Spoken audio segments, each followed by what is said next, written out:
Between desert and deep ocean, the Red Sea hides a world far more alive than its surface suggests.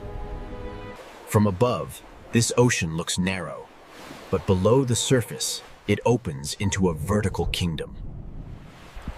The desert disappears, the heat fades, and the ocean begins to reveal its hidden world. At first, the reef looks like paradise, a living ocean city filled with color, fish, and light. But this beauty is not peaceful in a simple way. Every fish here lives close to danger. In this ocean, coral is not only shelter, it is a maze where every path can become a trap. The Red Sea Ocean is a corridor of predators, where every layer has its own hunter. Beyond the reef edge, the ocean changes. The blue becomes deeper, quieter, and more dangerous. Hammerheads patrol the blue, reef sharks guard the walls, barracudas wait in the current, and silent hunters hide below.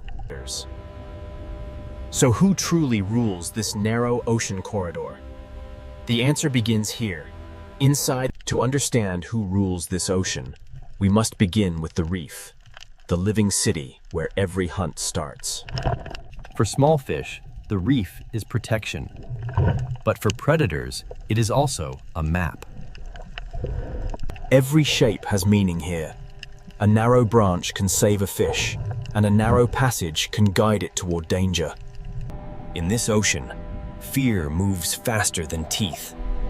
One shadow can change the entire reef. The reef does not simply hold. Between desert and deep ocean, the Red Sea hides a world far more alive than its surface suggests. From above, this ocean looks narrow, but below the surface, it opens into a vertical kingdom. The desert disappears, the heat fades, and the ocean begins to reveal its hidden world. At first, the reef looks like paradise, a living ocean city filled with color, fish, and light. But this beauty is not peaceful in a simple way. Every fish here lives close to danger. In this ocean, coral is not only shelter, it is a maze where every path can become a trap. The Red Sea Ocean is a corridor of predators, where every layer has its own hunter. Beyond the reef edge, the ocean changes. The blue becomes deeper, quieter, and more dangerous.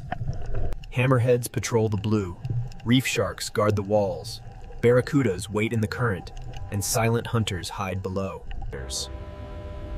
So who truly rules this narrow ocean corridor? The answer begins here.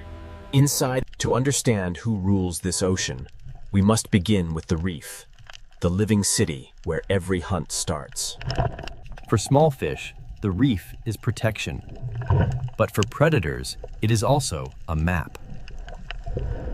Every shape has meaning here.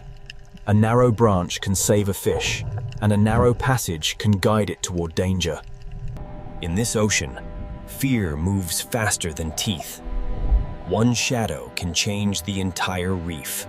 The reef does not simply hold life, it organizes life, forcing fish, hunters, and currents into patterns. Even the open sand is part of the ocean's design. It looks empty, but hidden hunters may be waiting below. Power in the ocean does not always come from above. Sometimes it waits silently beneath the floor. The Red Sea Ocean is narrow from above, but underwater it rises in layers, and each layer has its own danger. Where the reef ends, the blue begins. And in that open ocean, a different kind of ruler moves. This is why the question is not only which creature is strongest. The real question is, which predator controls which layer of the ocean? Beyond the reef wall, the Red Sea Ocean opens into a deeper world, where distance itself becomes power. The hammerhead does not need to rush. Its shape alone tells every fish that the open ocean is not empty. Its strange head is not a mystery of design. It is a living sensor built to read the ocean. This predator connects layers, from coral walls to deeper water, from visible reef to hidden blue. The Red Sea Ocean is not only narrow, it is vertical, and the hammerhead uses that vertical world. Down here, the reef is no longer a city of color. It becomes a memory of light above the hunter. Its presence travels ahead of its body. The fish feel the pressure before the shadow fully arrives. The hammerhead may rule the blue edge, but the reef itself still protects those fast enough to read the warning. In this ocean corridor, even after the shadow leaves, the behavior of the reef has already changed. But the hammerhead does not rule the coral itself. Closer to the reef, another hunter keeps the ocean city alert. But the hammerhead does not rule the coral itself. Closer to the reef, another hunter keeps the ocean city alert. A reef shark does not need violence to command attention. Its patrol alone sends a warning through the ocean. Here, power is rhythm. The shark follows the wall, and the fish reshape themselves around its path. The reef gives fish places to hide, but it also gives predators routes to follow. A single shark can turn open water into risk, and a safe path into a difficult choice. Not every reef shark moves the same way. Some patrol the edge, while others wait inside the hidden architecture of coral. In the Red Sea Ocean, even a resting predator changes how fish use space. In shallower ocean light, another reef shark carries the same message. The open edge is never neutral. These sharks do not simply hunt fish. They shape the behavior of every fish that shares the reef. Reef sharks rule the patrol line, but above the coral and inside the current, another predator waits like a silver blade. Reef sharks rule the patrol line, but above the coral, another predator waits in perfect stillness. Barracuda do not command the ocean by size. They command it by timing, patience, and sudden speed. In this narrow ocean corridor, stillness can be more frightening than motion. One break in the pattern, and the quiet ocean becomes a chase. The reef saves some fish, but the open water always demands a price for hesitation. But not every hunter in the Red Sea Ocean needs speed. Some rule by waiting inside the reef itself. The grouper does not need the whole ocean. It only needs one cave, one ledge, and one careless fish. Below the reef, the ocean hides another kind of power, silent, flat, and almost impossible to see. The ray does not patrol the wall or chase through the current. It reads the ocean floor like a secret map. So who truly rules this narrow ocean corridor? The answer is not one creature. The Red Sea Ocean does not begin with predators alone. It begins with the reef that makes predators possible. The Red Sea Ocean does not begin with predators alone. It begins with the reef that makes predators possible. A reef is a city built by living animals, filled with streets, rooms, tunnels, and hidden doors. Every narrow path can protect a fish, but every narrow path can also guide it toward danger. In this ocean, danger often arrives first as pressure, not as teeth. The reef creates choices, and in a predator's ocean, every choice has a cost. Grazing fish feed in the open, but they never forget the shelter behind them. Small fish survive by reading space, current, shadow, and distance to coral. A school can disappear into coral in a heartbeat, leaving the ocean above it silent. The reef protects life by hiding it, releasing it, and hiding it again. But the same shelter that protects prey can also conceal a hunter. Predators learn these paths because the reef teaches fish where they must pass. A gap that lasts only a second can become the most dangerous place in the ocean. Safety is never permanent here. It is borrowed from the shape of the reef. This is why the Red Sea Ocean feels larger than it looks. It is narrow, but it is layered. Between coral walls, even sand becomes part of the hunting system.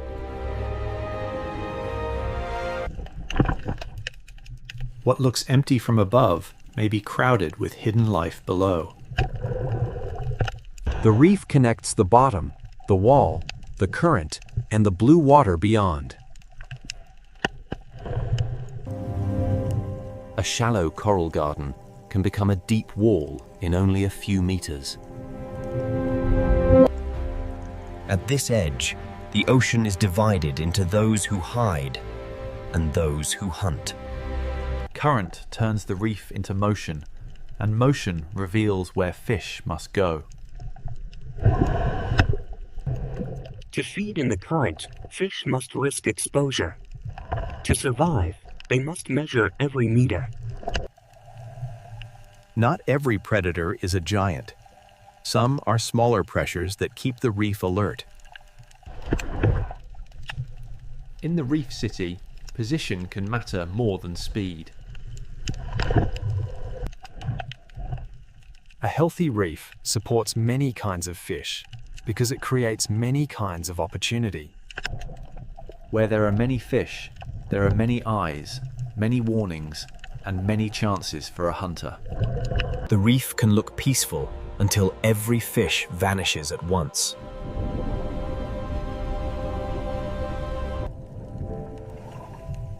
Survival here is a rhythm of leaving, hiding, and returning. The architecture of coral decides how the ocean moves. At the slope, the reef becomes a border between the crowded city and the unknown blue. The closer fish stay to structure, the more choices they have when danger arrives. The blue beyond the wall is not empty space. It is another hunting ground. This is the first lesson of the Red Sea Ocean. Predators are not separate from the reef. They are products of it. The reef keeps fish alert, and alert fish keep the entire ocean city moving. Every meal is a calculation. How far from shelter? How long in the open? How close to the current? The reef is not one solid wall. It is a network of safe zones divided by danger. Ambush does not need open space. It needs a place where prey must pass.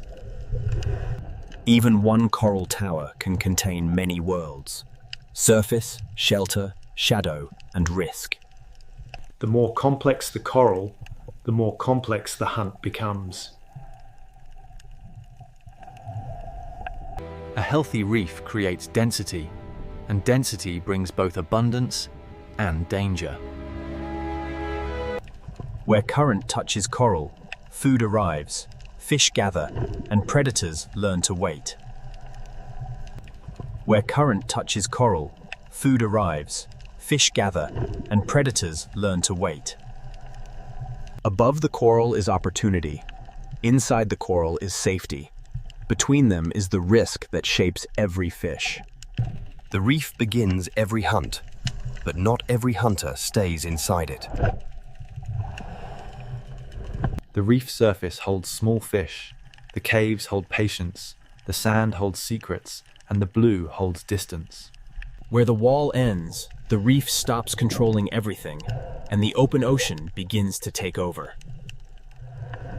This boundary is one of the Red Sea's most powerful places, where shelter ends and true open water begins. Beyond the reef, power belongs to animals that can read distance, depth, and current. And when the reef wall falls away, one of the Red Seer's most iconic shadows begins to appear. The reef has shown us where every hunt begins. Now the ocean will show us what moves beyond its walls. Beyond the reef, the Red Sea Ocean belongs to distance, depth, and shadows. The hammerhead is not a reef hunter. It is a reader of open ocean space. Its strange shape is not weakness. It is a tool built to sense the hidden signals of the ocean. Here, the coral city fades, and the ocean becomes a map of current, depth, and motion. The Red Sea is narrow from the sky, but underwater it falls into a vertical world. A predator that can move through depth has access to a larger world than a reef-bound hunter. This is the hammerhead's power. Not only strength, but access to many layers of the ocean. It follows invisible roads where current carries scent, movement, and the possibility of prey. The hammerhead does not need to enter the reef to make the reef feel watched.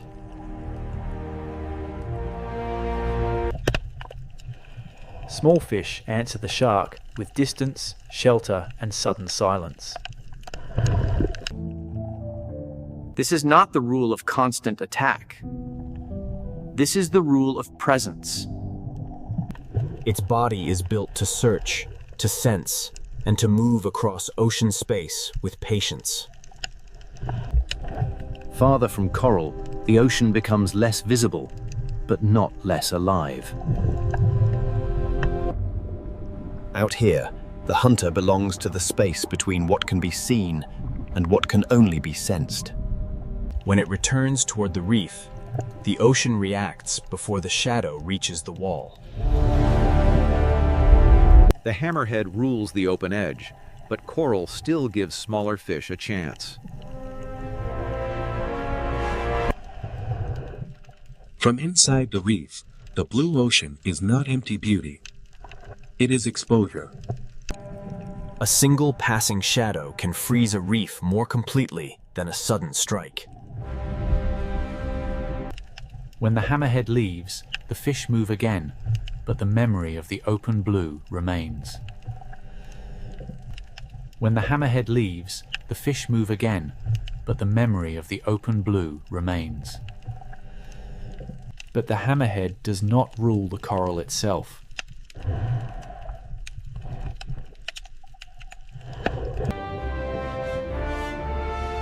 Closer to the reef, power moves in a different rhythm. Here, the reef shark becomes the moving pressure along the coral border.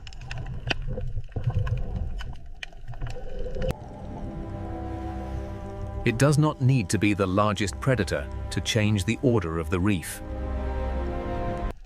The reef gives fish shelter, but the shark turns every open lane into a decision. A channel is not just a passage. With a shark nearby, it becomes a test. The reef shark reads edges, walls, current, and hesitation. Its power is not chaos. Its power is order. Once the patrol passes, the reef relaxes, but never completely. Some reef sharks patrol in motion. Others turn the hidden spaces of coral into quiet danger. Even resting, a predator changes the way fish approach the reef. In shallower light, another shark carries the same ancient pressure. The blacktip moves through sunlight, but its message is the same. Open water is never neutral.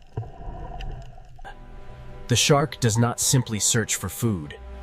It shapes the movement of everything smaller than itself. From inside the coral, even a passing shark becomes the sky of danger. Predators create caution, and caution shapes where fish feed, hide, and travel.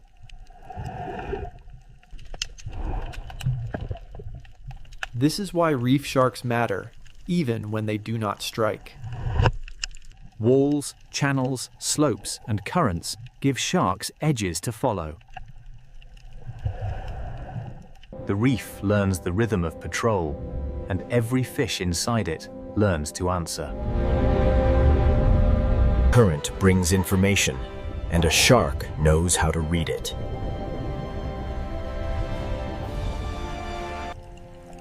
Here, the Red Sea's narrow shape does not limit life, it compresses it. Reef sharks rule not by owning every space, but by making every space matter. But the patrol line is not the only zone of power. Above the coral, in the open lanes of the ocean current, another hunter waits for one perfect moment. The hammerhead rules the blue edge. The reef shark patrols the wall. But speed is about to change the rhythm of the ocean. Part of the Red Sea is ruled by depth, part by patrol, and now the current belongs to the silver blades. In the current above the reef, the Red Sea ocean changes rhythm again.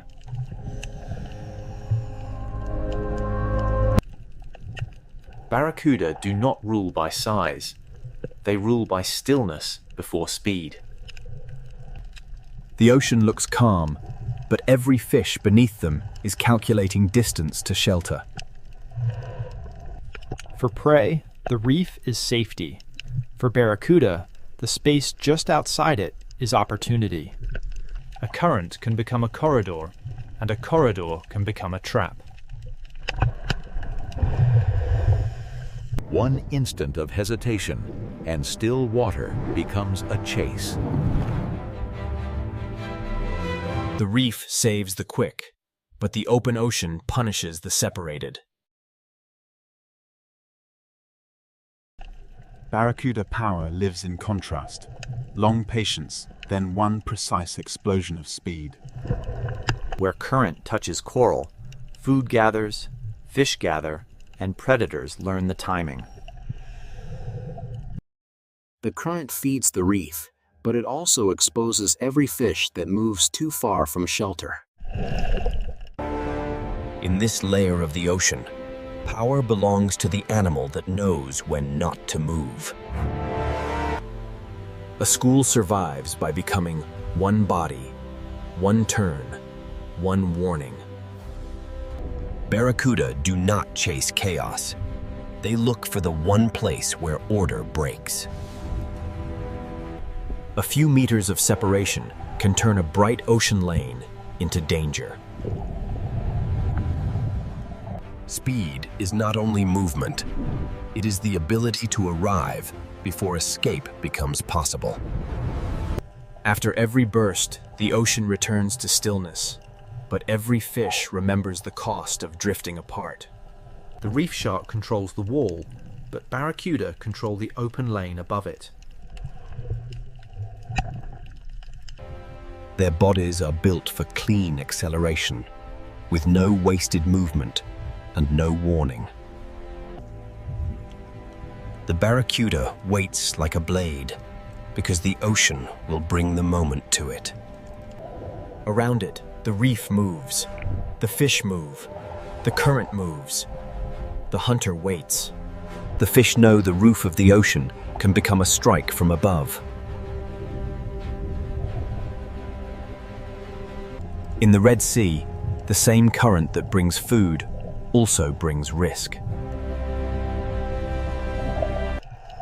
Barracuda are not the only fast hunters here. The current attracts many predators built for sudden pursuit.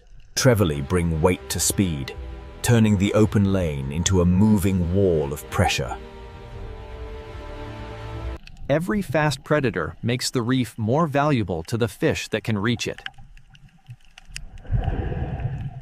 Here, speed has many shapes, each one reading the same current in a different way. The open lane rewards hunters that can cross distance before prey can organize. But among these fast hunters, barracuda remain the masters of the sudden moment. The reef creates the passage, the current sets the direction, and the barracuda waits where both become one. This is not random hunting. It is structure, timing, and reaction. In the rule of reaction time, survival belongs to those who turn first. Speed rules the open lane, but coral still rules the final refuge. This is why no predator controls the whole ocean. Each ruler has a boundary. After the chase, the reef becomes more cautious, more organized, more alive to danger. Predators shape the ocean even when they do not feed.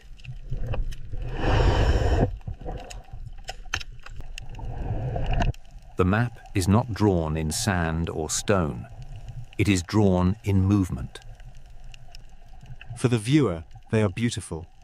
For the reef fish, they are the shape of the open water's danger. The Red Sea Ocean gives them a perfect stage. Clear water, strong current, and fish forced close to structure. But the reef has predators that do not need open water or sudden acceleration. Below the silver hunters, the reef holds a slower kind of power. Here, dominance is not measured in speed, but in position.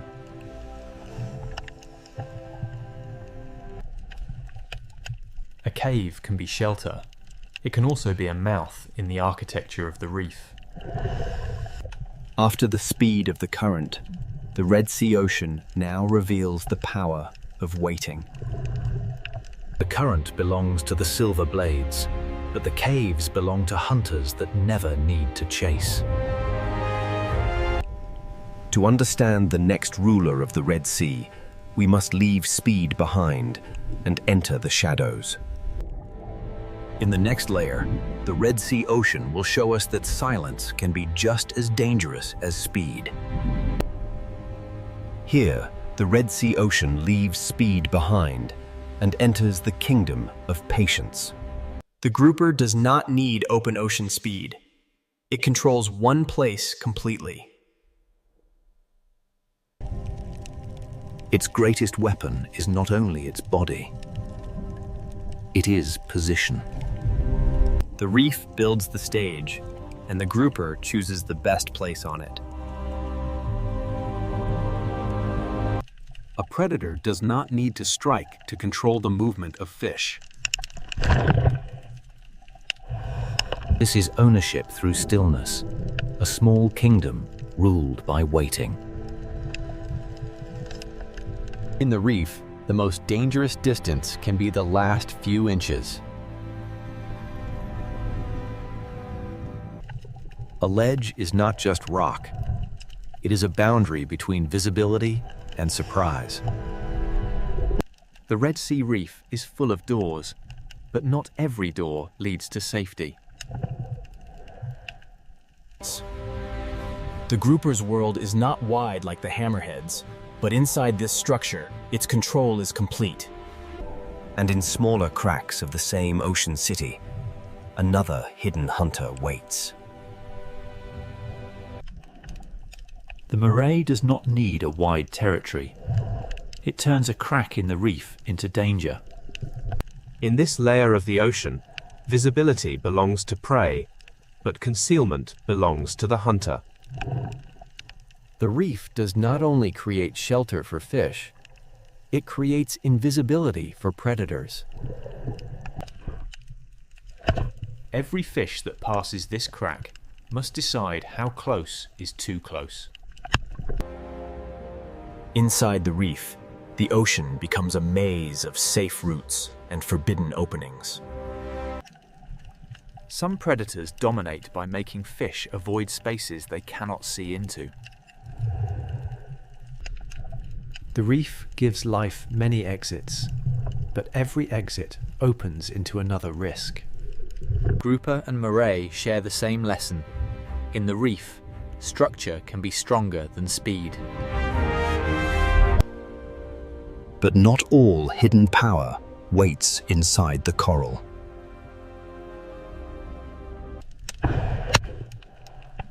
Below the reef, the ocean floor hides a quieter kind of hunter. The sand seems empty because the predator has become part of it. The ray does not chase through open water. It reads the ocean floor. Its body is built for the lowest layer, where pressure, scent, and movement leave quiet traces. To larger predators, the sand may look empty. To the ray, it is full of signals. A small movement under the sand can become a message only the bottom hunter understands. The cave, the crack, and the sand are different worlds, but all belong to the same ocean system. Power does not always cast a shadow overhead. Sometimes it waits beneath a thin layer of sand. The danger disappears not because it leaves, but because it becomes invisible again. The sand is not a gap between important places. It is an entire layer of the hunt. In this lower world, the hunt happens through contact, pressure, scent, and patience. Each hidden predator controls a different part of the reef's lower architecture. The grouper holds the cave, the moray holds the crack, and the ray reads the sand.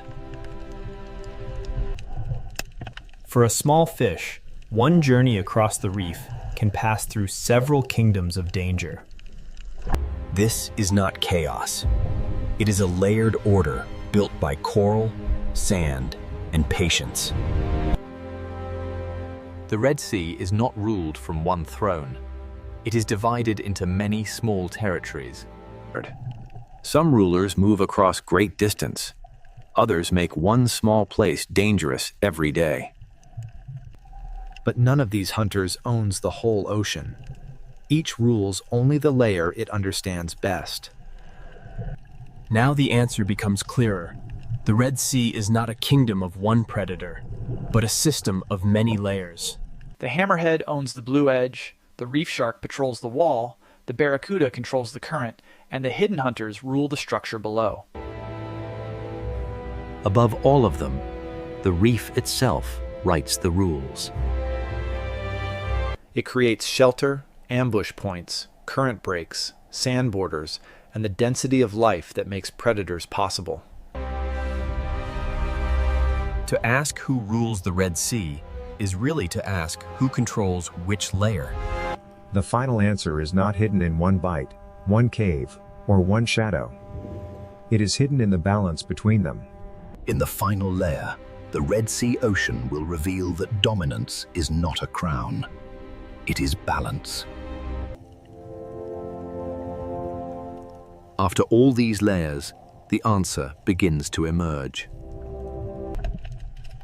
The Red Sea is not ruled by one creature.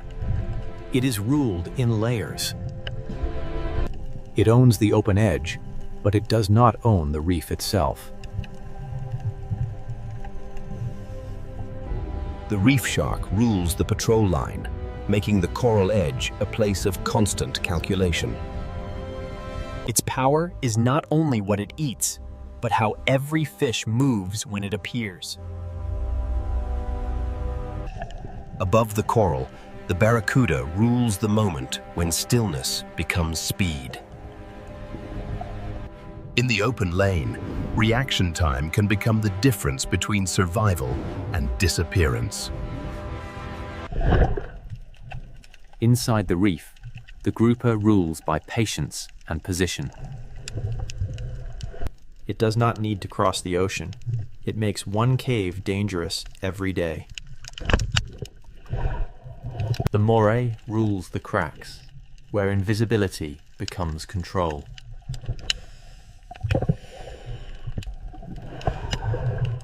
On the sandy floor, the ray rules the world that many predators ignore. It reads the floor the way a shark reads open water. Each predator rules a place, but none of them rules the entire ocean alone. The real structure is not a throne. It is a map of layers. For small fish, survival means knowing which layer belongs to which hunter. Predators create caution. Caution shapes movement. Movement shapes the reef. A reef is more than coral. It is coral plus fish, grazers, predators, current, sand, depth, and time. When predators disappear, the ocean does not simply become peaceful. It becomes different. A reef may still look alive, but one invisible layer of control can be missing. A predator's presence is part of the reef's rhythm. The grouper changes how fish use the cave.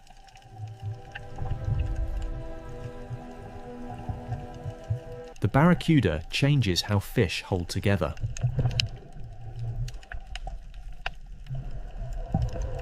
The ray changes how life moves across the bottom.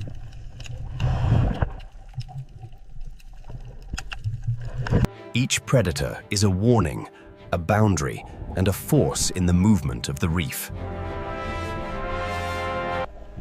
Balance does not mean peace without danger. Balance means every role still exists. The Red Sea is narrow, but vertically it becomes an entire world. Its narrow shape does not limit life. It compresses life into intensity. Coral, current, sand, caves, and depth all sit close enough for predators to share the same corridor. A fish does not experience the ocean as scenery. It experiences the ocean as choices. Even in calm water, the reef remembers danger.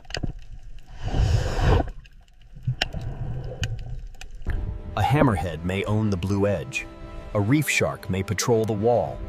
A barracuda may control the open lane. A grouper may hold the cave. A moray may guard the crack. A ray may read the sand. But the system belongs to all of them, and to none of them alone.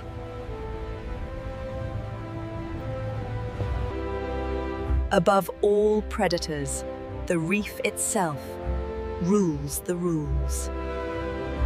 It builds the shelters, the hunting lanes, the current breaks, and the density of life. Without the reef, the predators lose the structure that gives their power meaning. Without predators, the reef loses part of the pressure that keeps it dynamic. Caution shapes movement. Movement shapes feeding. Feeding shapes coral. Coral shapes shelter. And shelter shapes the next generation of reef life.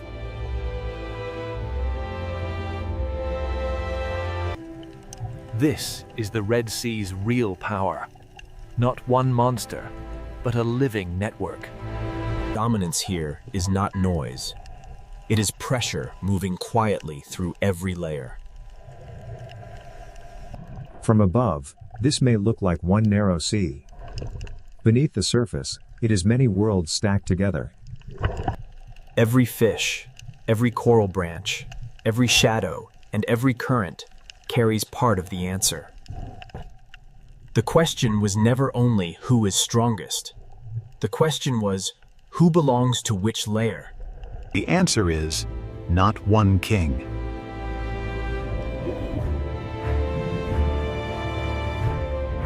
The Red Sea is ruled by balance, fragile, ancient, and moving quietly through every layer of the reef. A hammerhead may own the blue edge, but the blue edge is only one part of the story. A reef shark, a barracuda, a grouper, a moray, and a ray each hold a different piece of power. But no piece is the whole ocean. The real ruler is the relationship between them.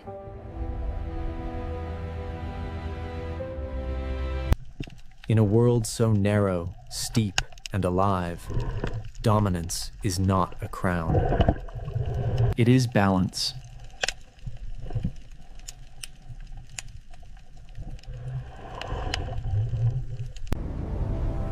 In northern Norway, land does not end gently. It breaks apart into fjords. Here, the ocean is not scenery. It is the force that decides where life can remain.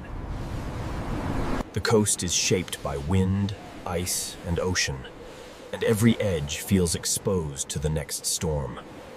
In winter, the light can fade for weeks, and the ocean turns almost black beneath the Arctic sky. Small fishing villages cling to the ocean's edge, as if one more storm could pull the world into the dark water below. These houses do not stand apart from the ocean. They survive by staying close to it, and by respecting its power. The ocean gives fish movement, memory, and danger. It feeds the coast, then tests it without warning. This is not the soft coastline of a warm sea. It is a place of cold currents, rough weather, and sudden life. The ocean cuts into the land through fjords, carrying salt, cold, food, and the rhythm of survival. From above, the coast looks frozen and severe. But beneath the ocean surface, nothing is still. The secret of this coast begins below the waves, where the ocean moves long before life becomes visible. Above the sea is wind and ice. Below the sea is current, darkness, and hidden energy. In this cold ocean, life begins quietly, almost invisibly, in the movement of water and light. The smallest life in the ocean prepares the way for fish, birds, whales, and people. When the ocean gathers enough food, small fish arrive, and the silence begins to change. A single fish is fragile, but in the ocean, thousands can move like one living body. The Arctic Ocean teaches life to move together, to read pressure, shadow, current, and danger. Above the sea, wings begin to gather. Below the sea, silver movement calls the coast awake. The birds read the ocean from above, searching for the first signs that fish have risen. Even the wind becomes part of life here, lifting wings above the restless ocean. The fjord looks silent from far away, but the ocean beneath it is beginning to concentrate life. Then, from the cold ocean, a breath appears, proof that giants have followed the fish. The ocean has sent a signal, and the largest hunters in these waters are beginning to answer. Nothing here is random. The ocean gathers prey, and every predator must arrive at the right moment. The same fish that shine beneath the sea also lift life into the sky. Here, ocean, mountain, bird, fish, whale, and village are not separate stories. They belong to one system.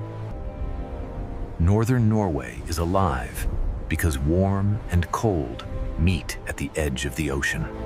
The sea gives, and the sea tests. It opens the coast, then closes it with storm and ice. People do not conquer this ocean. They build beside it, waiting for weather, fish, and season to allow life forward. A harbor here is more than shelter. It is the thin line between the village and the open ocean. In winter, the ocean becomes a dark mirror, reflecting a sky that barely remembers the sun. Yet even in darkness, the sea keeps moving, carrying warmth from far beyond the frozen north. The first answer to this coast lies under the waves, where currents soften the Arctic edge.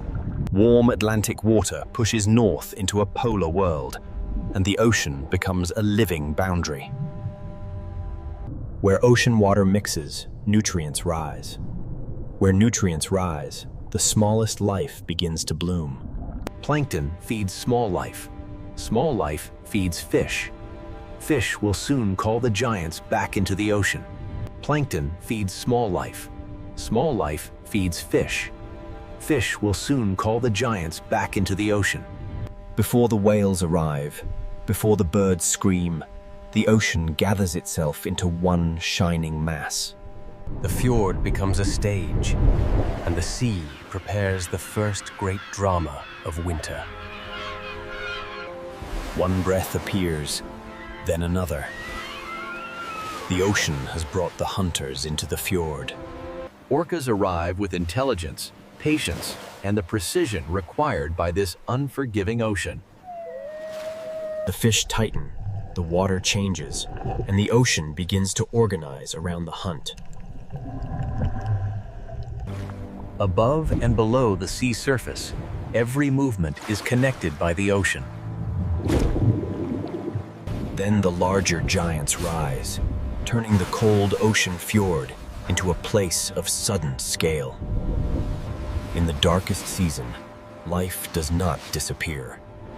In the ocean, it becomes concentrated. Northern Norway is not rich because it is easy. It is rich because the ocean gathers life where season and current align. But this is only the beginning. Beyond the fjords, the sea falls into deeper and stranger worlds. The same ocean that feeds fish and whales near the surface also opens into canyons of darkness below. To understand this coast, we must follow the ocean from current to fish, from fish to whale, and from whale to village.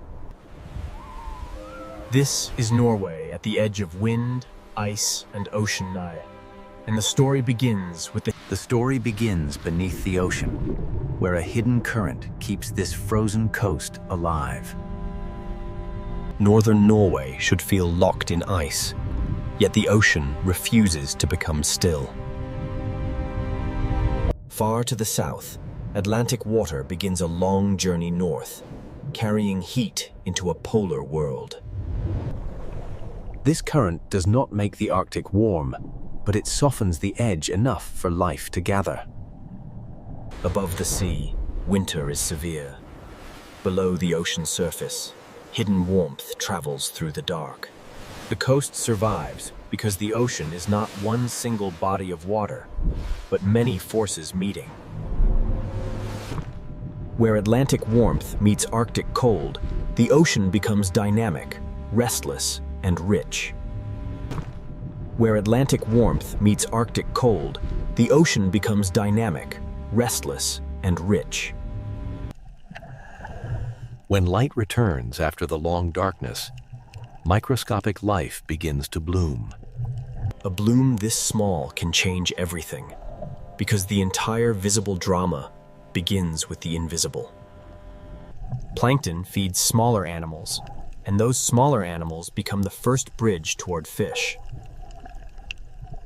Small fish follow the bloom, and the cold ocean begins to concentrate energy. In this ocean, survival often begins with gathering.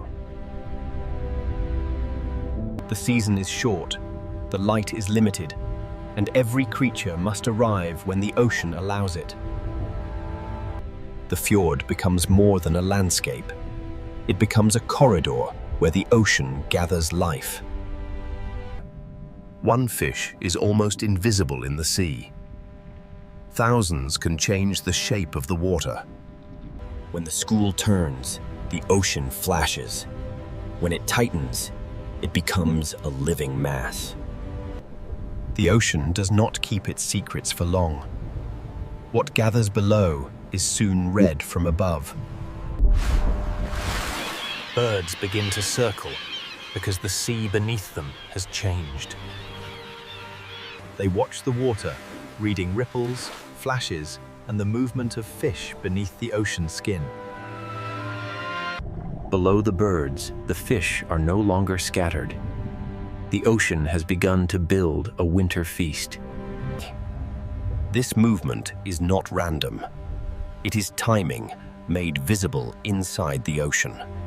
Across the cold sea, scattered life begins to come together. In winter, abundance in the Arctic does not spread gently. It gathers in dense, fragile places. This is how the ocean turns invisible energy into visible life. Plankton becomes fish, fish becomes movement, and movement begins to call the giants of the sea. A fjord can shelter life, but it can also concentrate it until every predator notices. From above, the signs are small. A circle of birds, a change in the sea, a pulse beneath the surface. The land remains silent, but the ocean below it is full of decisions. Air and sea are linked by fish, and every wing above the water depends on what the ocean provides. The power of this school is not aggression. It is concentration. A scattered fish is difficult to find. A dense school changes everything. The ocean compresses life into a shape that birds can follow and whales can find. The first hunters are already reading the surface, but the greatest hunters are still beyond the frame. Far across the ocean, another sign appears and looms. A breath, a ripple, a giant turning toward the feast. The fish do not know the whole story, but the ocean around them is changing. The current began this story. The fish made it visible. Now the sea is ready to summon larger life. Sometimes the entire fjord feels organized around one movement beneath the waves. The mountains look still, but the ocean below them is preparing the first great winter spectacle. Herring are not the largest animals in this story, but in the winter ocean they may be the most important. A transfer of energy, carrying the bloom of the ocean into bodies large enough to feed giants. Individually, each fish is small. Together, they become a living storm beneath the sea. This is the moment when the Arctic coast begins to wake in the coldest part of the year. The ocean has gathered its silver bloodline, and the giants have begun to arrive. Soon, intelligence will enter the dark water, and the fjord will become a hunting theater. The entire drama of northern Norway begins with invisible changes in water. The land may be frozen, the sky may be dark, but the ocean continues to carry energy north. Fish feed whales, seabirds, seals, and people. The ocean connects them all. A current alone does not create a winter spectacle. For that, the sea needs a smaller creature. It needs herring, the silver bloodline of the Arctic winter. And when the herring are forced upward beneath the cold ocean surface, one of the most intelligent hunting scenes in the sea is about to begin. Now, beneath the cold ocean surface, one of the most intelligent hunting scenes in the sea begins.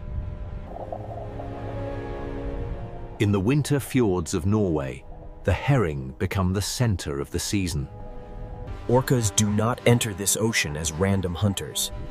They arrive with memory, coordination, and purpose. They begin to work around the school, reading its shape and guiding its movement.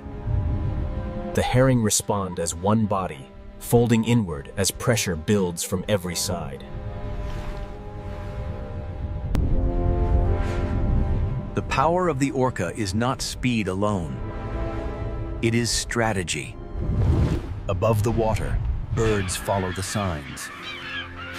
Below the sea, the hunt is being arranged.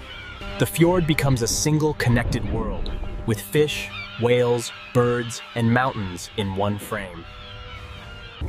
Movement, bubbles, and pressure turn the open ocean into a carefully shaped trap. To the viewer, it may look chaotic, But inside the sea, every movement belongs to a pattern.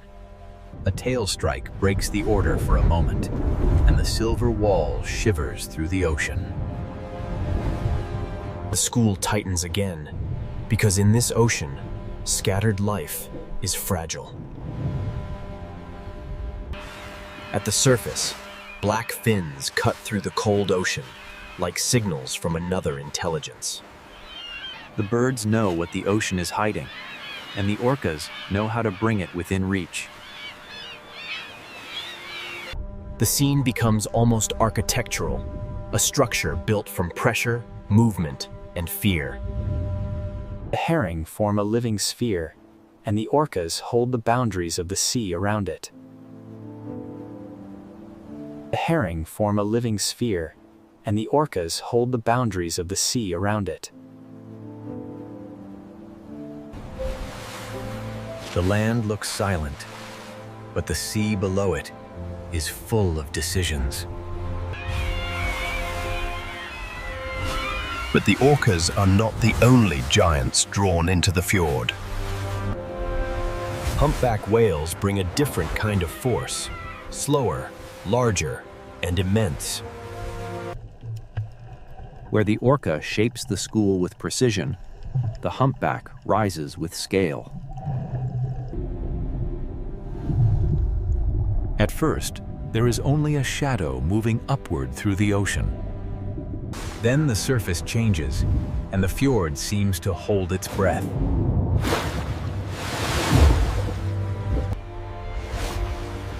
For 1 second, the ocean opens, and a giant becomes visible.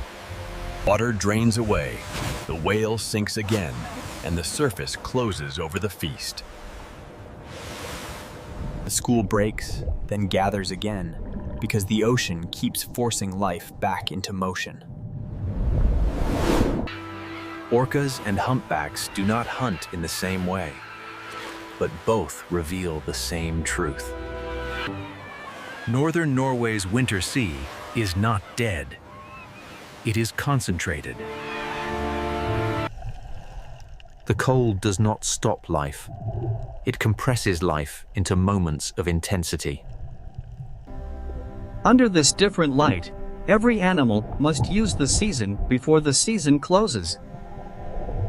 Breath turns white in freezing air, fins cut the dark ocean, and birds scream over the waves. Below it all, the herring flash like a hidden silver storm. The fjord becomes a feeding theater, and the small village beyond it becomes part of the same ocean story. The sea that gathers whales also sustains the people who live beside it. After each surge of motion, the ocean settles, but the current keeps the story moving. The hunt is never permanent. Abundance in the Arctic is brief, and every creature must follow it. When the moment is over, the giants move on, because the ocean never holds still. The fjord has offered food, but beyond it, the sea continues into deeper water. Not every giant hunts near the surface, and not every ocean story remains in the light. Farther west, beyond the winter fjords, the ocean floor begins to fall away. The same coast that holds herring and orcas also stands beside an abyss. Here, the ocean is no longer only wide, it becomes deep. Below the feeding fjords, another world waits, one built from darkness, pressure, and sound. The winter spectacle has shown how life gathers near the surface, but the next giant follows a different path. Beyond the fjords, the seafloor drops, and another whale enters the unseen ocean. The next chapter belongs not to the Silver School, but to the deep diver that follows darkness itself. From the hunting fjords of winter, We now descend toward the deep ocean canyons, where sperm whales search with sound. From the hunting fjords of winter, we now descend toward the deep ocean canyons, where another giant follows darkness itself. Farther west, the coast reveals one of its greatest secrets. Deep ocean water comes close to land. Here, the sea does not remain shallow for long. The ocean drops beside the shore. Beneath the waves, slopes and submarine canyons open a doorway into a deeper world. For humans above, the horizon may look simple. For a deep diver, it is an entrance. The sperm whale rises from this hidden depth to breathe at the surface.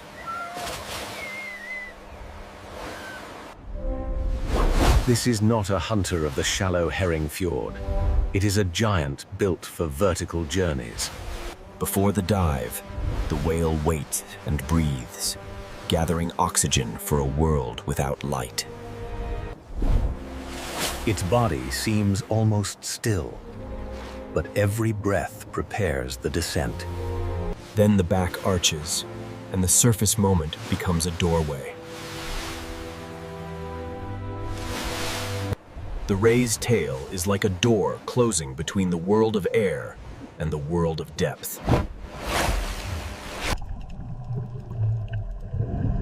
Below the surface, the whale leaves the human world almost completely. The water turns from blue to deeper blue, then toward black. Light fades quickly here, and pressure begins to shape every movement. In this deep ocean, sight becomes less important than sound. The sperm whale sends clicks through the ocean and listens for echoes in the dark.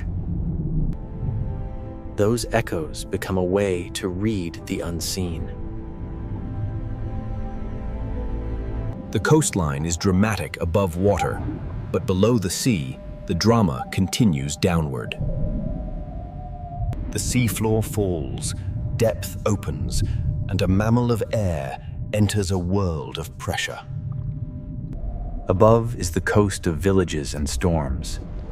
Below is the acoustic world of the sperm whale. Somewhere in this darkness, squid and other deep-water prey move beyond human sight.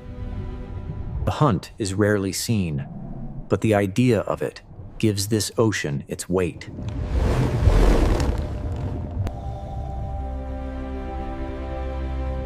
In this layer, the sea does not reveal everything.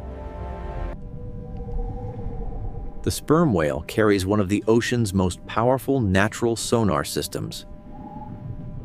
Each click searches the darkness, returning fragments of shape, distance, and direction. This is not the fast silver chaos of the herring fjord. It is slower. In northern Norway, the village and the abyss can be neighbors. On the surface are boats, weather, birds, and light. Beneath are canyons, pressure, and sound. The human world floats above, while the whale moves through a depth human senses cannot survive. After the descent, the whale must return to air.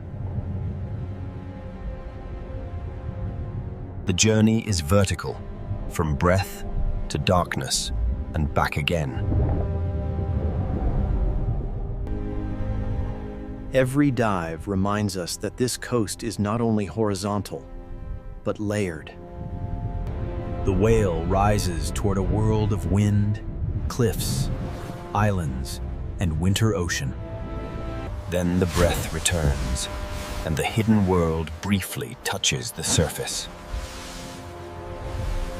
For a moment, the deep diver becomes visible again, and the ocean closes its secret behind it. Vesterålen matters because it shows how close deep ocean systems can come to the human coast. A village may stand beneath snowy peaks, while a whale searches the abyss nearby. The shore and the deep are not separate worlds here. In places like this, they are neighbors. Life exists along the coast, but it also hangs above a layered ocean. At the surface are breath storms and light. Below are slopes, squid, pressure, and sound. The deep whale does not need the fjord theater. It belongs to a darker stage. But life here does not only rise from the ocean depths. It also clings to stone, where the ocean sends food upward into wings. Along the northern coast, cold cliffs become vertical cities beside the sea. Along the northern coast, cold cliffs become vertical cities beside the sea. From the abyss of sperm whales, we turn to the crowded cliffs where the sea becomes flight. From the abyss of sperm whales, we turn to the crowded cliffs where the sea becomes flight. Along the northern coast, stone cliffs become cities because the ocean below can feed them. At first, the cliff looks like cold stone. Then the ocean reveals it as a vertical city. Every ledge is a place of balance, where life clings between rock, wind, and ocean. The sea feeds them below, but the cliff gives them a place to return. A puffin-carrying fish is carrying the energy of the ocean onto land. Each small fish began in the sea, but now it becomes part of a life built high above the waves. The birds dive into the ocean, take from the sea, and bring that life back to stone. A seabird colony is not only a spectacle, it is evidence that the ocean nearby is productive. Some birds dive, some glide, some wait on ledges, but all of them depend on the sea. On these cliffs, survival is measured in inches of stone and miles of ocean. The cliff is built from rock, but its life is built from fish. When they leave the cliff, they enter the ocean's weather. When they leave the cliff, they enter the ocean's weather. When fish shift, birds must search farther, and the ocean becomes harder to read. A cliff can roar with life, but a quieter ledge can also tell a story from the sea. When birds vanish from a place like this, it is not only a loss of sound, it is a signal from the ocean. Seabirds make absence visible because they return from the sea to land. If food becomes harder to find, the cliff feels it long before the viewer understands why. The bird reads the surface. The fish reads the current. The cliff records the result. Yet the cliffs remain alive because the ocean still sends food into the air. Every returning bird is a small proof that the sea can still provide. The journey from water to wing is repeated thousands of times across the coast. Below these cliffs, humans have also learned to read the ocean. In northern Norway, the sea is not only scenery, it is food, danger, memory, and identity. Small villages sit between mountains and ocean, shaped by the narrow chances the sea allows. A calm harbor can feel safe, but beyond it, the ocean can change without warning. The work of the village begins with weather, timing, and respect for the sea. Fish leave the ocean, but the cold air and wind become part of the process. Here, the climate itself helps preserve what the sea has given.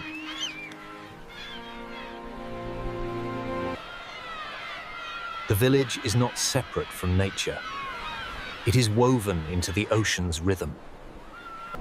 People here have not lived by conquering the ocean. They have lived by negotiating with it. A fisher reads wind, current, fish movement, and season before trusting the sea.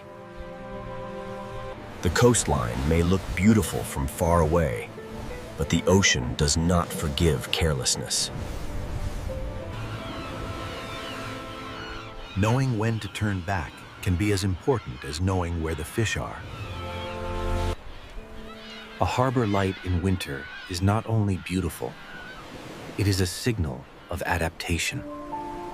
Behind each light is a life built around weather, fish, darkness, and return. Generations learn this coast not only from maps, but from storms remembered. The same sea that feeds a village can threaten it, depending on wind, distance, and timing.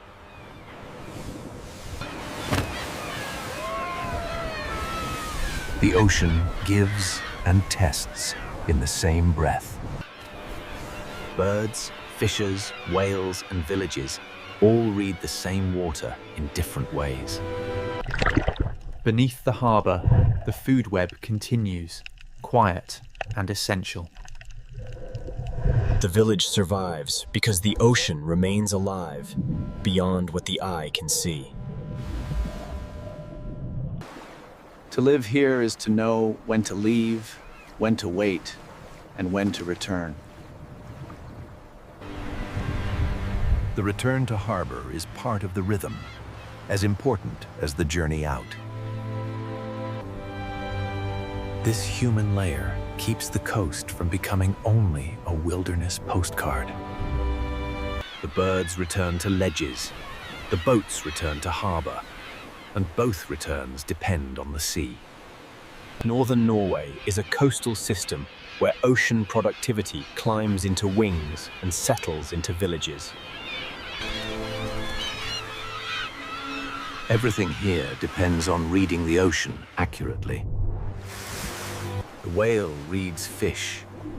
The bird reads the surface. The fisher reads the wind.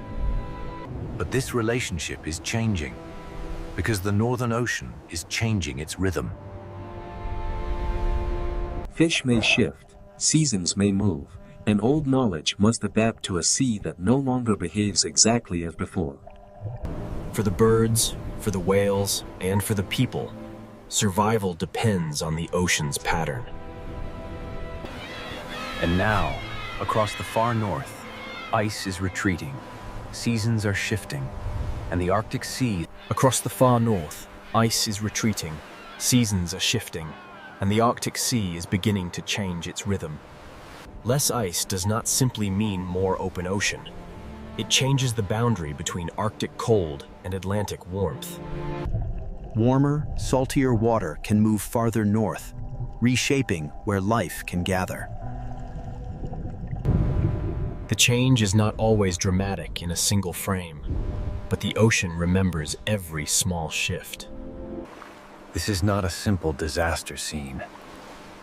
It is a rhythm slipping out of its old timing.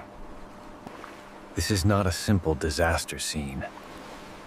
It is a rhythm slipping out of its old timing. For fish, temperature can influence movement, growth, spawning, and where the next meal will be found. If the fish move, everything that follows them must also move. For seabirds, the question becomes how far they must fly before the ocean offers food. A quieter cliff is not only a quieter cliff.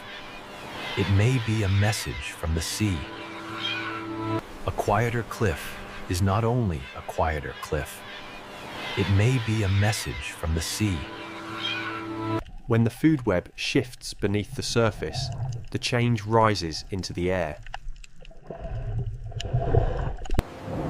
For whales, the location of prey decides where the journey must go. If herring gather differently, the giants must search differently. For fishing communities, these changes are not abstract. They arrive as questions at the harbor. Where will the fish be? When will they come? Will the old calendar still work? Knowledge built over generations must now listen to an ocean that is changing its behavior. Life here was always difficult, but it was difficult within patterns animals and people could learn. When the timing changes, the challenge becomes deeper than storm or cold. For herring, the question is where to gather. For whales, where to feed. For seabirds, the question is how far to fly before the sea gives enough. For the coast itself, the question is how to remain a living edge as the Arctic becomes less predictable. The retreat of ice does not erase life at once. It changes the stage on which life must act. When the stage moves, every actor must adjust. Warm currents, cold seas, herring, whales, seabirds, fishing villages, and retreating ice all belong to one story. Northern Norway is not the edge of life. It is one of its most delicate centers. Northern Norway is not the edge of life.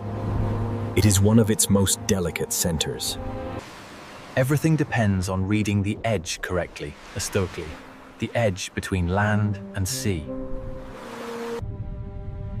The edge between Atlantic warmth and Arctic cold still shapes the life above it.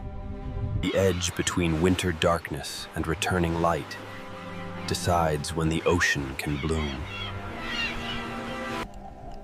The edge between abundance and hunger may begin with light no wider than a season.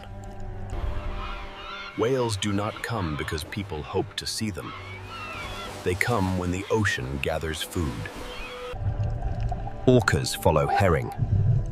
Humpbacks arrive when the season offers enough prey. Sperm whales use deep ocean waters where sound can find what sight cannot.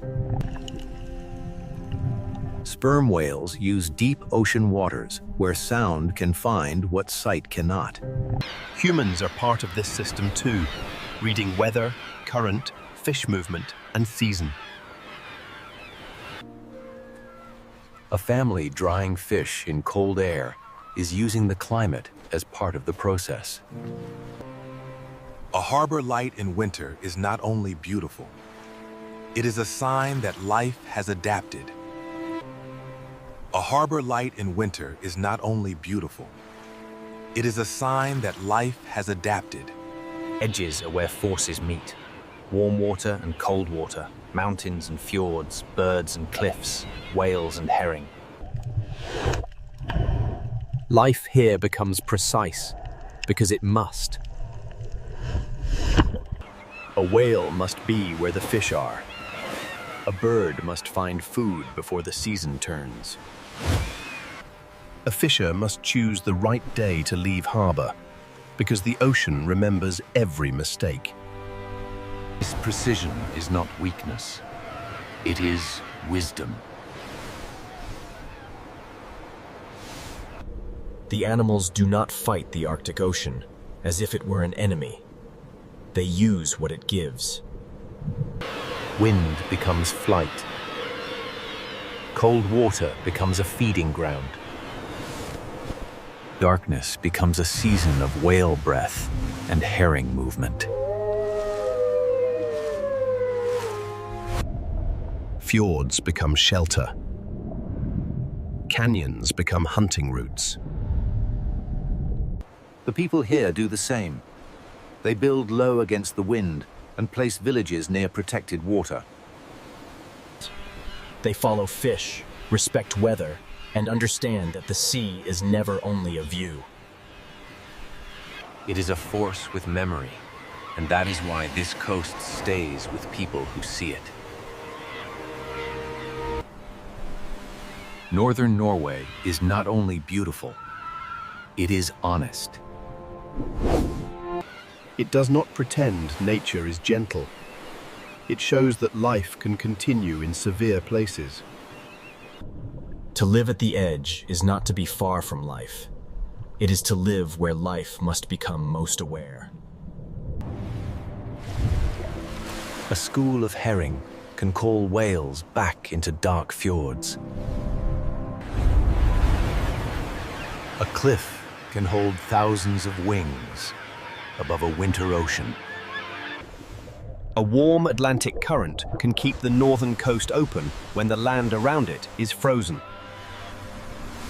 A small village can survive for generations, not by overpowering the sea, but by learning its rhythm. Here, every form of life is reading something.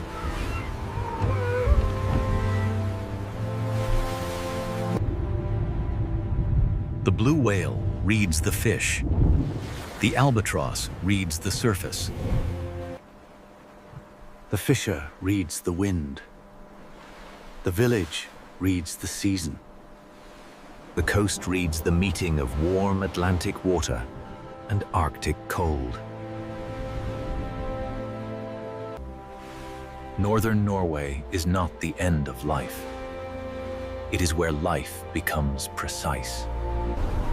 Between wind, ice, and ocean, every breath, every wing, every returning boat. Not by conquering nature, but by listening carefully enough to remain. This is Norway. Life at the edge of wind, ice, and ocean.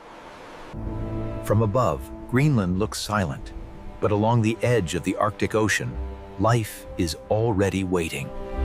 This is not an empty white world. It is a world where life hides, where ice and ocean meet. The fjords are ocean roads carved into stone, carrying cold water deep into the frozen land. Every dark opening in the ocean ice can become a doorway, a warning, or a lifeline. In Greenland, the frozen surface is never just scenery. It is the stage where survival begins. The silence holds signs, tracks, scent, wind, hunger, and memory. A hole in the ice may look small, but beneath it lies an entire ocean world. For the seal, this is not simply water. It is the border between breath and darkness. Below the ice, the ocean is quiet, but it is not still. Greenland's story begins in this thin boundary between frozen air and living sea. The polar bear looks powerful, but even power depends on the ocean ice beneath its feet. It reads the sea ice through scent, sound, pressure, and patience. Every step costs energy, and in this frozen ocean world, energy is never wasted. The strongest hunter here is still only one life, moving across a fragile frozen floor. Where the ocean opens, the food chain begins to gather. Birds follow the cracks because the ocean below carries food upward. From far away, these cliffs look lifeless, but the sea has already begun to fill them with motion. Here, wings turn ocean food into life on stone.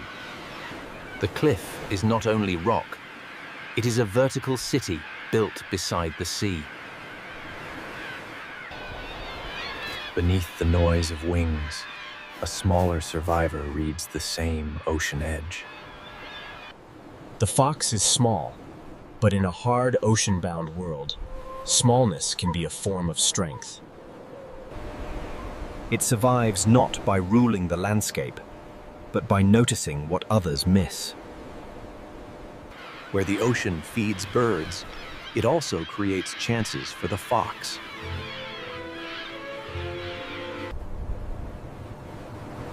Life here is spread thin, but every edge has a purpose.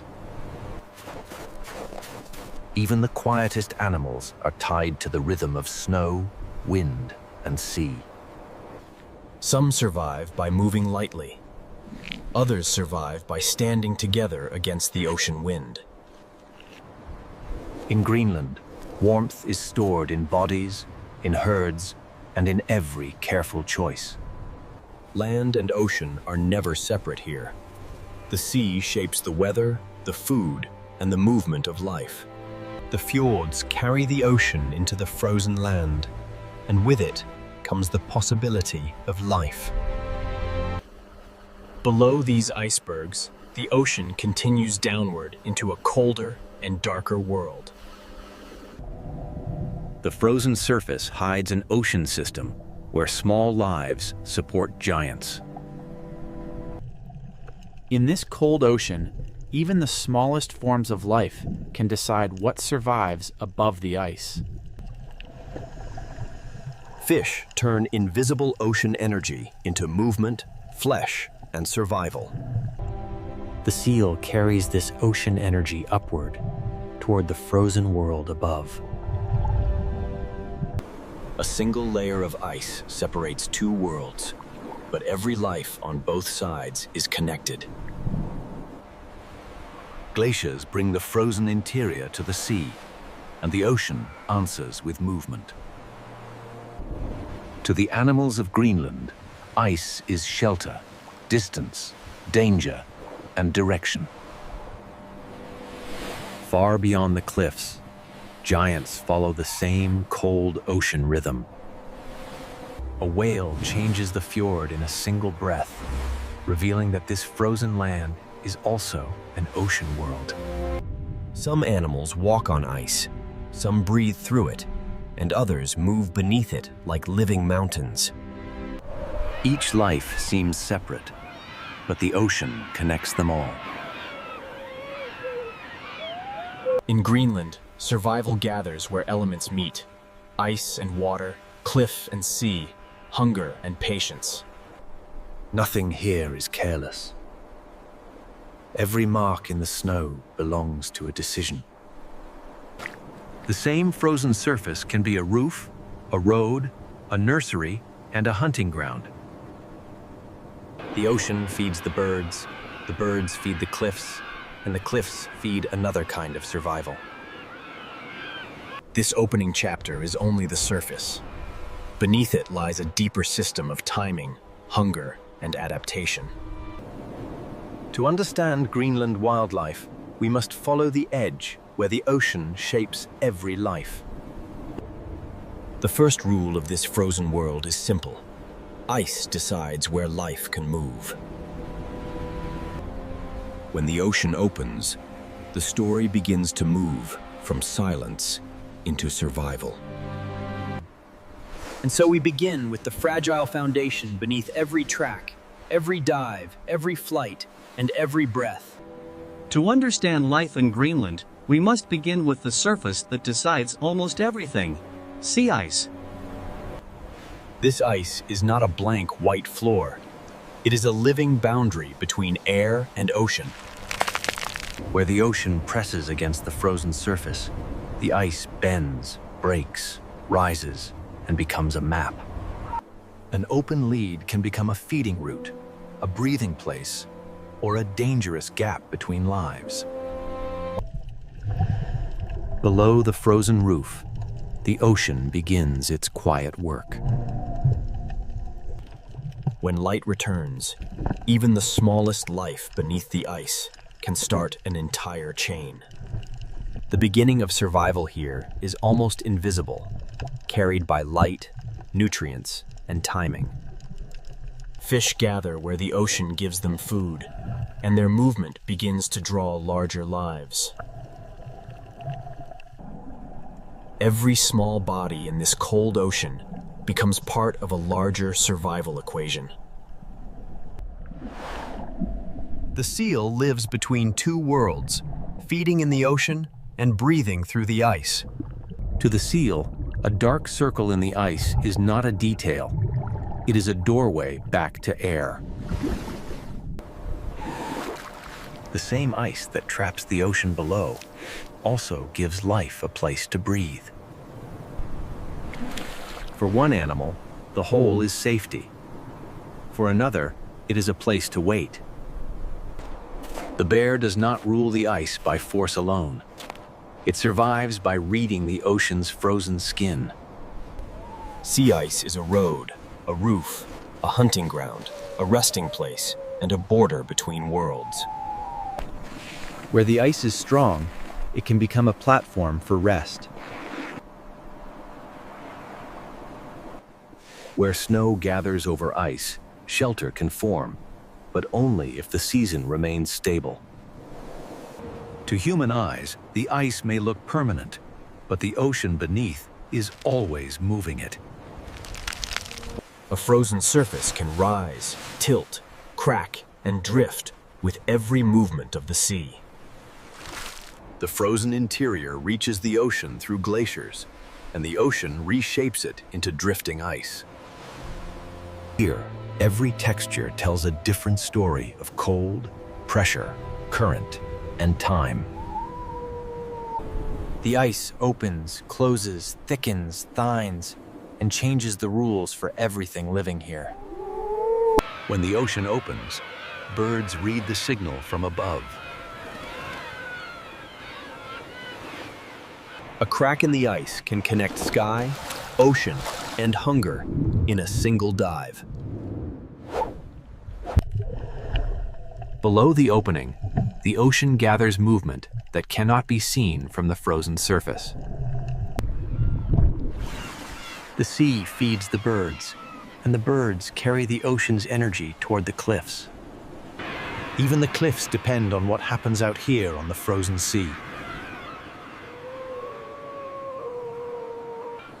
The ocean does not stop at the shore. Its influence climbs into every track and every ledge. The living Greenland is not found in the empty interior. It gathers around the ocean edge. When light returns to the frozen world, the ocean beneath begins to answer. Light, ice, and ocean must meet at the right time for life to rise. Every animal reads this map differently, but the map is written by the sea. A sound in the ice can mean movement, danger, access, or change. Strength and weakness can exist only a few steps apart. From below, the ice is a ceiling of shadows, openings, and risk. The food web begins quietly, in colors and movements too small to dominate the eye. Plankton feeds fish. Fish feeds seals and birds, and the ice holds each layer close together. The seal is a bridge between the small ocean lives below and the hunters above. The bear uses sea ice as a road to reach the places where the ocean must breathe. Nothing here survives alone. The ice connects every breath, dive, flight, and step. But the foundation of this world is fragile, and its rhythm is never guaranteed. When ice forms later or breaks earlier, every animal must spend more energy finding what it needs. Distance changes survival. A short crossing can become a long search. A wider opening can help one life, while making another life work harder. When the ice changes, the distances change, the timing changes, and the risks change. Even the giants of the fjord follow the patterns set by ice, current, and prey. This is the first rule of Greenland wildlife. Survival gathers where elements meet. And across this frozen stage, one relationship will define the next chapter. Above the ice waits the bear. Beneath the ice moves the seal. Above the ice waits the bear. Beneath the ice moves the seal. Between them lies the polar bear is powerful. But here, power begins with patience. The polar bear is powerful. But here, power begins with patience. A scent carried from the ocean can guide the bear farther than sight alone. Every step is a calculation, because every movement burns energy that may not return. To survive here, the bear must understand a map that is always shifting. For the seal, this small opening is life. For the bear, it is possibility. For the seal, this small opening is life. For the bear, it is possibility. The seal is built for this hidden ocean, where movement must be quiet, precise, and efficient. The seal is built for this hidden ocean, where movement must be quiet, precise, and efficient. The seal is built for this hidden ocean, where movement must be quiet, precise, and efficient.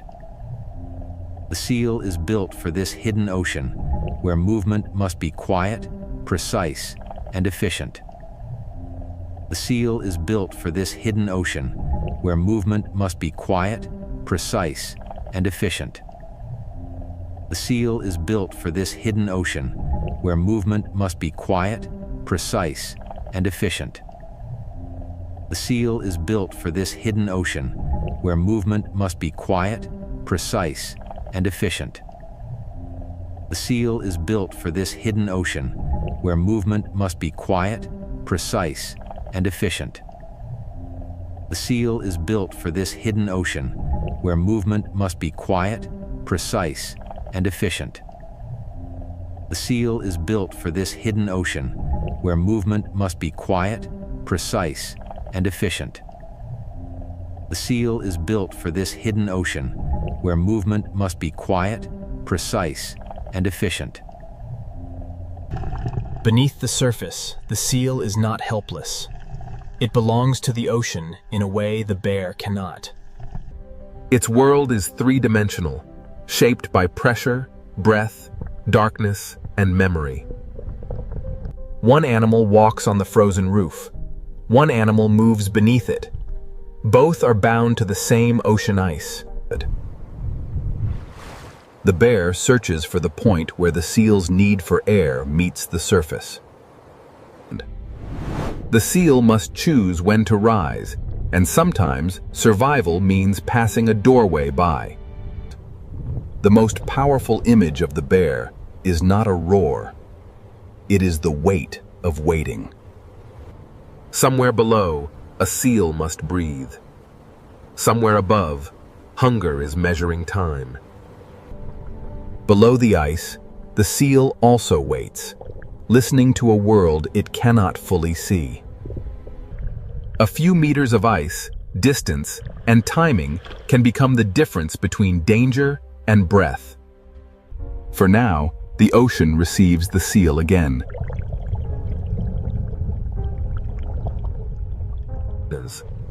When the scent changes, the bear must decide whether to wait, move, or spend more energy. A failed wait is not dramatic, but in the Arctic, it still has a cost. The bear's hunting ground is also a moving platform, shaped by temperature, wind, and sea. When the ice changes, the distance between predator and prey changes with it. The seal's survival depends on food below, air above, and ice stable enough to connect them. Fish becomes seal energy, and seal energy becomes part of the world above. The food web is not a diagram here. It is a path through water, ice, and wind. Rest is not weakness. In a place where every calorie matters, rest is strategy. The ocean below is always active, even when the surface appears still. The seal moves where the bear cannot walk, but it must always return to the surface for air. A crack in the ice can help the seal breathe and force the bear to travel farther. In Greenland, the shortest path is often impossible. The ice decides the journey. For the seal, open water can mean freedom, but also exposure. Neither animal controls this place. Both negotiate with the ice. The bear is a hunter, but it is also a listener in a frozen ocean landscape. The seal is prey, but it is also a specialist of water, pressure, ice, and breath. Without sea ice, the bear can still walk, swim, and search, but its most efficient world begins to vanish. The seal also depends on ice, but in a different way, as sealing, shelter, and access to air. Both lives need ice, but not the same kind, not in the same way, and not at the same moment. Greenland's ice records movement, but only for a little while before the wind rewrites it. Storm, cold, hunger, and timing press on both animals at once. The bear's hunting ground is also a moving platform, shaped by temperature, wind, and sea. When the ice changes, the distance between predator and prey changes with it. The seal's survival depends on food below, air above, and ice stable enough to connect them. Fish becomes seal energy, and seal energy becomes part of the world above. The food web is not a diagram here. It is a path through water, ice, and wind. Rest is not weakness. In a place where every calorie matters, rest is strategy.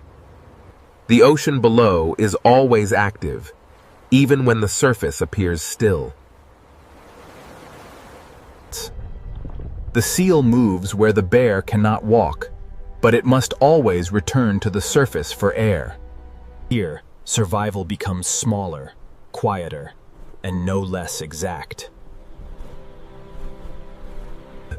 The Arctic fox is small enough to vanish, but clever enough to read every edge of this frozen world. Compared with the bear, the fox seems fragile, but in Greenland, needing less can be a kind of strength. It survives by scent, memory, timing, and the ability to change its strategy when the ocean coast changes. The fox does not dominate the landscape. It listens to it. And in a world where food is rare, even the smallest sound beneath snow can matter. Every movement must be worth the energy it costs. The coast gives the fox options: snow, stone, cliff, ice, and the ocean's leftovers. And in Greenland, flexibility can be as valuable as strength. And when the season changes, the fox changes with it. Its camouflage belongs to the season, not to one color. Summer does not make Greenland easy. It only opens a short window of possibility. Where the ocean feeds the birds, the cliff becomes a seasonal pantry for those who can read it. The fox takes opportunity where it appears, but every opportunity here is temporary. The ocean rises into the cliff through wings, and the fox waits below that movement. On this coast, balance is not only physical, it is the balance between hunger and risk. When food appears briefly, memory becomes a future meal. The fox survives by turning a scattered coastline into a map of chances. But the fox is not the only small life shaped by snow and sea. The Arctic hare survives by becoming part of the whiteness itself. Stillness can be protection when the landscape offers nowhere to hide. Every burst of movement must be measured, because speed also spends energy. Even in a frozen world, life searches for the smallest hidden food. The coast records many lives at once, but only until wind erases the page. Farther from the cliff, another kind of survivor follows the sparse food of the tundra. For these animals, survival is written close to the ground. The food is not abundant. It must be uncovered one small patch at a time. Their path is shaped by wind, snow depth, and the thin food left by a short season. And then the tundra reveals animals built not for speed, but for endurance. Musk oxen carry warmth like a living shelter against the ocean wind. Their coats are not decoration. They are insulation, armor against cold, and the memory of survival. Like the hare and caribou, they live from what little the frozen ground allows. In a place this exposed, the group itself becomes part of survival. The sea does not feed every animal directly, but it shapes the weather every animal must endure. Many strategies cross the same frozen coast, each one answering the same question in a different way. Survival here is not one kind of greatness. It is many precise answers to cold, hunger, and time. The fox may be one of Greenland's most precise survivors, because it is never tied to only one chance. It searches the boundary where the ocean leaves small gifts and the tundra hides small meals. Opportunity is brief here, and the fox must know when to move on.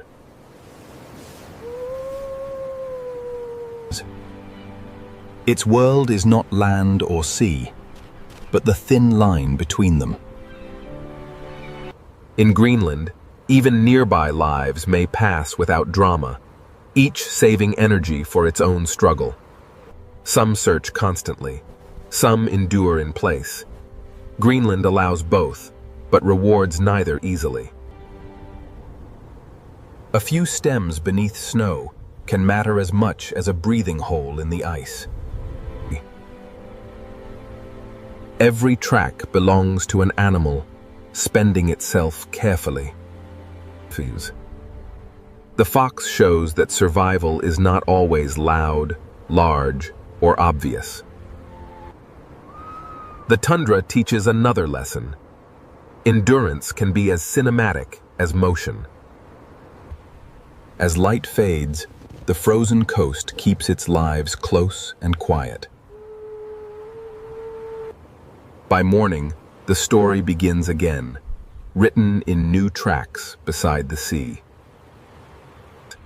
And where the fox follows the coast, the next great world of Greenland rises above the ocean. Beyond the quiet survivors of the tundra, the cliffs awaken into a city of wings, and the ocean begins to speak louder. Beyond the quiet survivors of the tundra, the cliffs awaken into a city of wings, and the ocean begins to speak louder. From far away, this cliff looked lifeless. Up close, it becomes one of Greenland's loudest expressions of survival.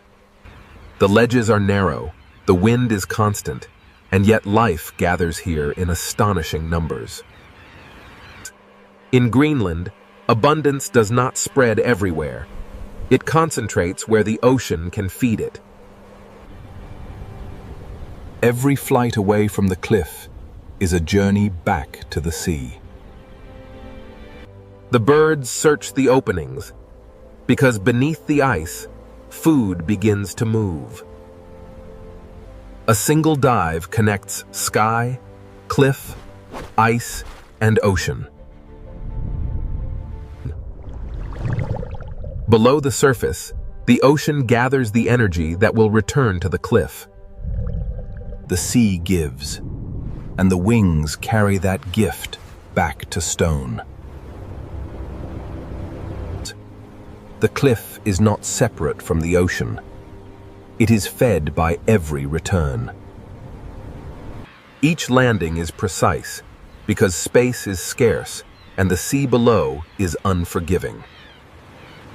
This is a city without walls, built from wind, rock, wings, and ocean food. For the fox, the cliff is not noise. It is a seasonal map of opportunity. The smallest hunter survives by reading what falls, what changes, and what disappears. The ocean is being delivered upward, wing by wing. Different birds use the same coast in different ways, but all are tied to what the ocean provides. Small wings can carry enormous meaning in a place where nutrients are rare.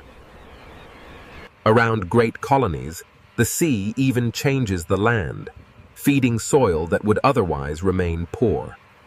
The cliff speaks for the ocean, and the ocean answers through wings.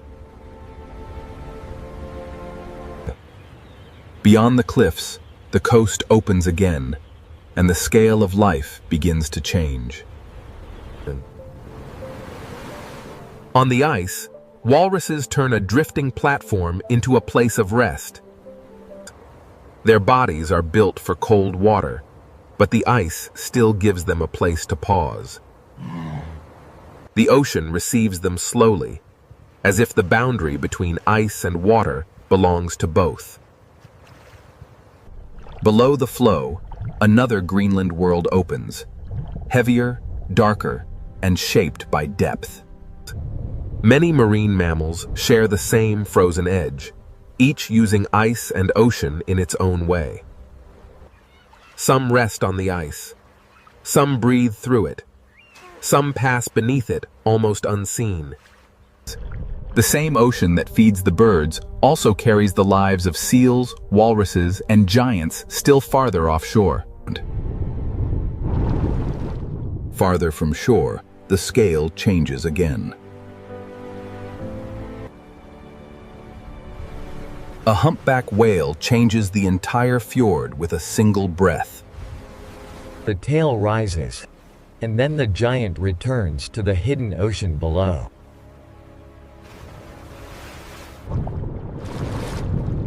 Below the icebergs, Greenland becomes a three-dimensional ocean world. Fin whales bring speed and scale to waters shaped by current, prey, and season. These giants do not move randomly. They follow the ocean's invisible patterns.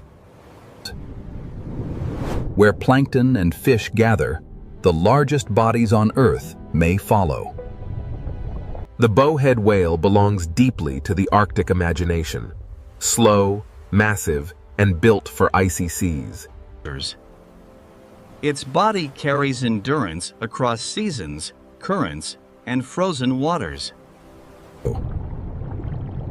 In the dark below the ice, size becomes almost silent. Then the ocean changes tone, and white shapes move through the fjord like living echoes. Belugas move through sound as much as water, using voices to keep contact in a world of ice and shadow. In cold and limited visibility, sound becomes a map. Some Greenland lives are visible only for moments, and others remain almost mythical. Narwhals bring mystery not because they are fantasy, but because their real lives are so difficult to witness. A single tusk above the water can feel unreal, but it belongs to a life shaped by ice, depth, and sound. Beneath the surface, they travel through a world where sound, pressure, and inherited roots matter more than sight. Greenland's ocean is not empty space. It is a layered world of roots, signals, and hidden feeding grounds. Some animals stand on ice, some rest on it, some breathe through it, and some travel beneath it. Together, they reveal Greenland not as an isolated island, but as part of a living Arctic Ocean network. The animals follow food, openings in ice, depth, temperature, current, and memory. What begins as tiny movement in the ocean can rise into birds, seals, walruses, and whales. But this ocean map is not fixed, and the rhythm that guides these lives is changing. When ice shifts, every route must be read again.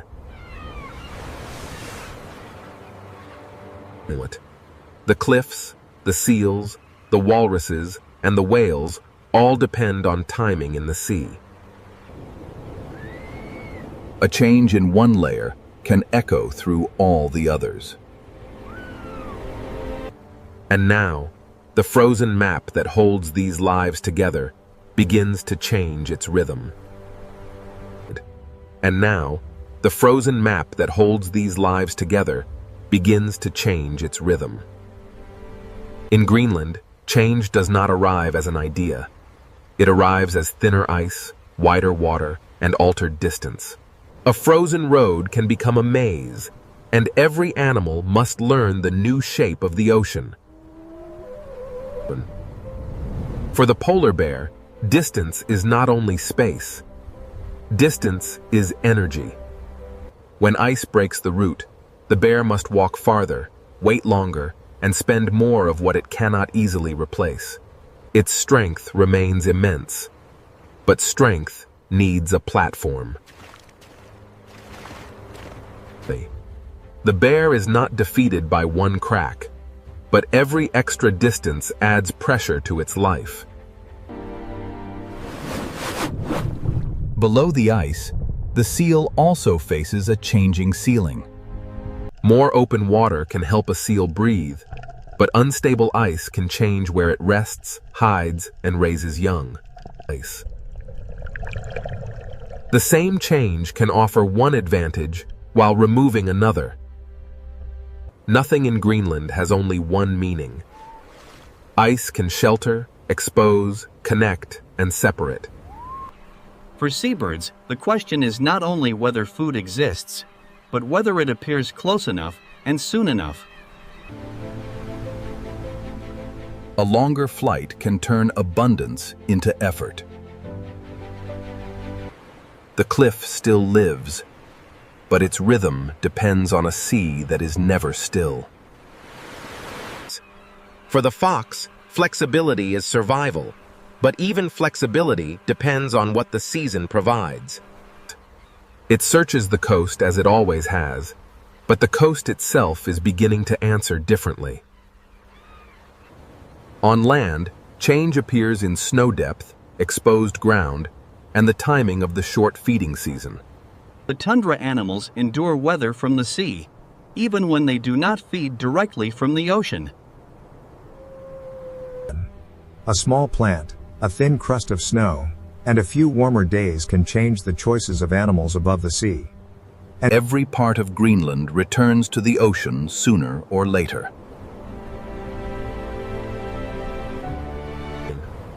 For whales, changing ice can open new water, but it can also shift the food they follow. When plankton and fish move, giants may change their routes. Belugas read the water through sound, but even sound travels through a changing landscape. A route once held by ice and memory may become a route of new openings. Narwhals, too, move through a world where ice, depth, and sound must align. The hidden routes of the Arctic are not fixed roads. They are living agreements with the frozen sea. The animals are tough, but toughness does not mean independence. Specialization creates power, but it also creates dependence. A body perfectly made for one rhythm may struggle when that rhythm begins to shift. The bear, the seal, the fish, and the ice are not separate stories. A change in the sea can rise into the sky. A change in the sea can reach the smallest hunter on the rocks. A change in snow and sesame can reach every hoofprint, pawprint, and hidden burrow. Greenland is not a place where life spreads evenly. It is a place where life gathers at the margins. To watch Greenland wildlife is to watch precision. A seal's quick breath, a bear, slow step, and a bird's shadow all belong to the same frozen system. Beneath the surface, the ocean remembers every layer of the story. A whale's breath above cold water can feel brief, but it carries a history older than maps. The fox reads the snow, the birds read the sea, and the whales read the currents. The bear reads the wind, and the seal reads the ice. Together, they turn Greenland's frozen edges into a living system. Nothing here is careless, and nothing here is guaranteed. Yet Greenland is not a dead white world. It is a world where life has learned to spend itself carefully. Here, harshness does not erase life. It sharpens it. The frozen world and the ocean world are not separate. They are one living boundary. Every breath, dive, flight, and step belongs to this fragile agreement between life and ice. Greenland wildlife does not live outside the harshness. It survives by reading the harshness. And as the ice changes, every track, every breath, every nest, and every migration must answer a new question. Survival here is not only about strength, it is about timing, precision, and the fragile promise between life and the frozen world that holds it. At the meeting point of desert, sunlight, and sea, the Red Sea Ocean begins as a world of beauty, danger, and mystery. From above, this sea looks silent and gentle, but beneath the surface of the Red Sea Ocean lies a living world.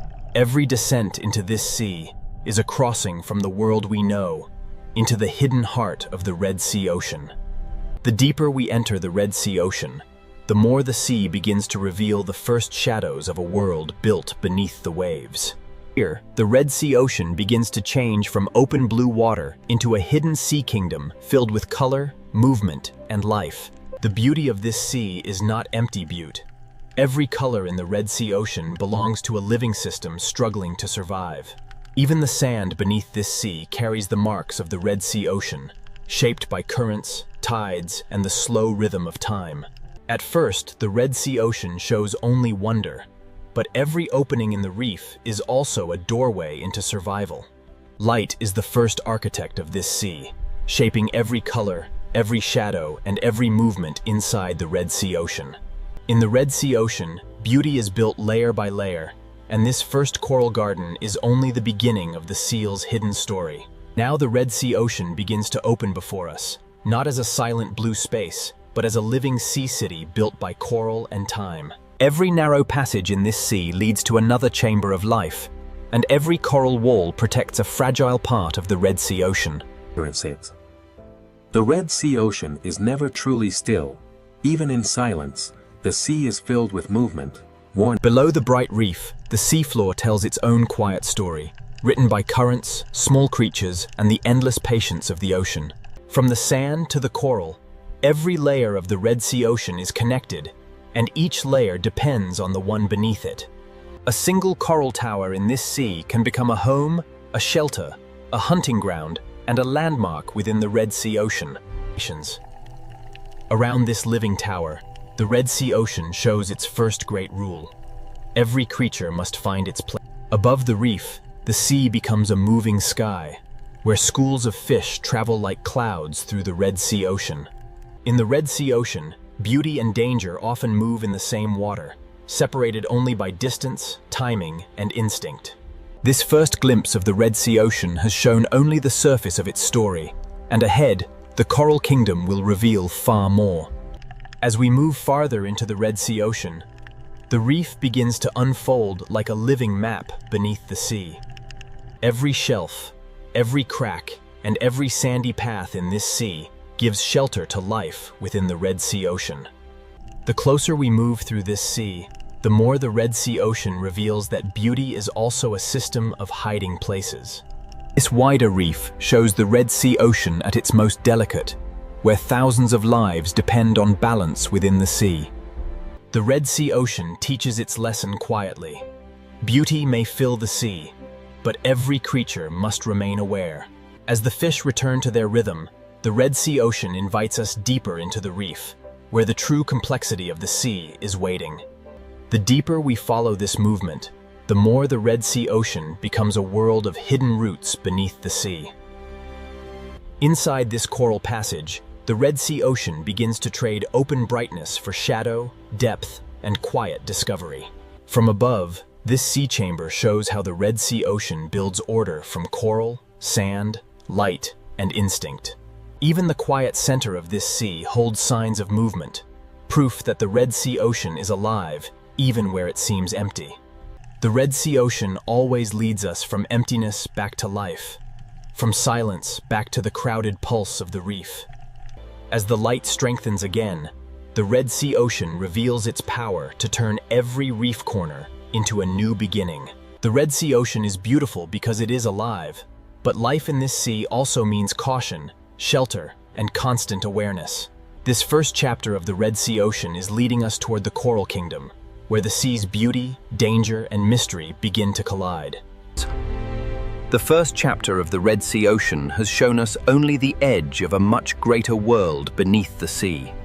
What seemed at first like simple beauty is now becoming a living structure, a sea kingdom built by countless fragile lives. In the Red Sea Ocean, color is not decoration, it is life, warning, camouflage, attraction, and survival within the sea. Every small movement inside this sea has meaning, and every creature in the Red Sea Ocean must understand the rhythm of the reef. The Red Sea Ocean never reveals itself all at once. The sea leads us from one hidden chamber of life into another.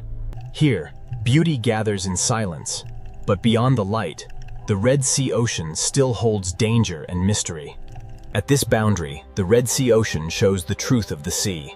Safety and uncertainty often exist only a few meters apart. The opening journey has brought us to the threshold, where the reef begins to tell its deeper story. Before we enter the deeper dangers of the Red Sea Ocean, we must first understand the brilliant sea kingdom that makes this world possible.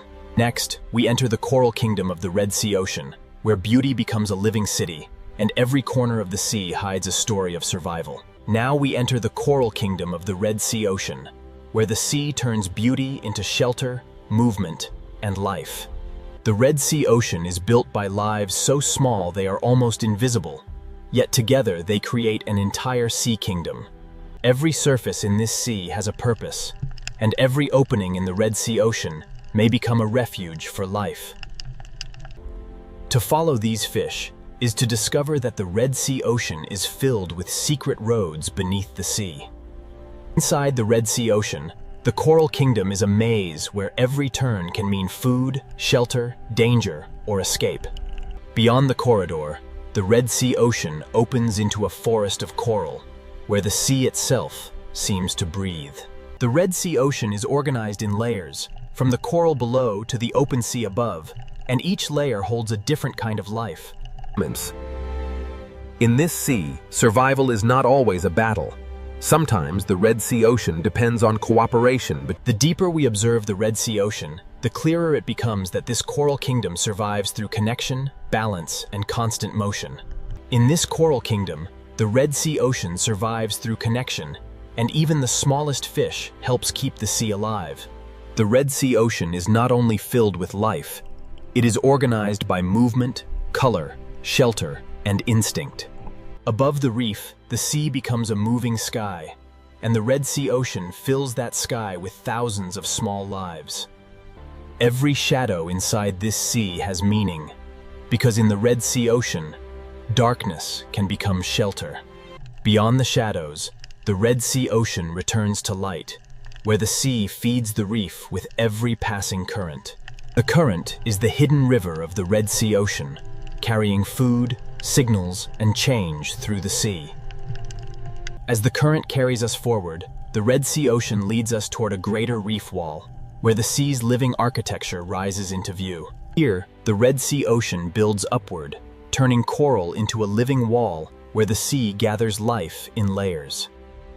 On this wall, the Red Sea Ocean shows how every ledge, crack, and shadow can become a home within the sea. The higher we move along this seawall, the more the Red Sea Ocean reveals how light controls where life gathers. The current feeds this wall, and the Red Sea Ocean turns moving water into energy for the entire reef. In the Red Sea Ocean, survival is often built on trust, where even tiny fish can protect the health of larger lives. Beneath the bright life of the reef, the Red Sea Ocean keeps quieter spaces, where the sea hides what it is not ready to reveal. The mystery of this sea is not always found in great depth.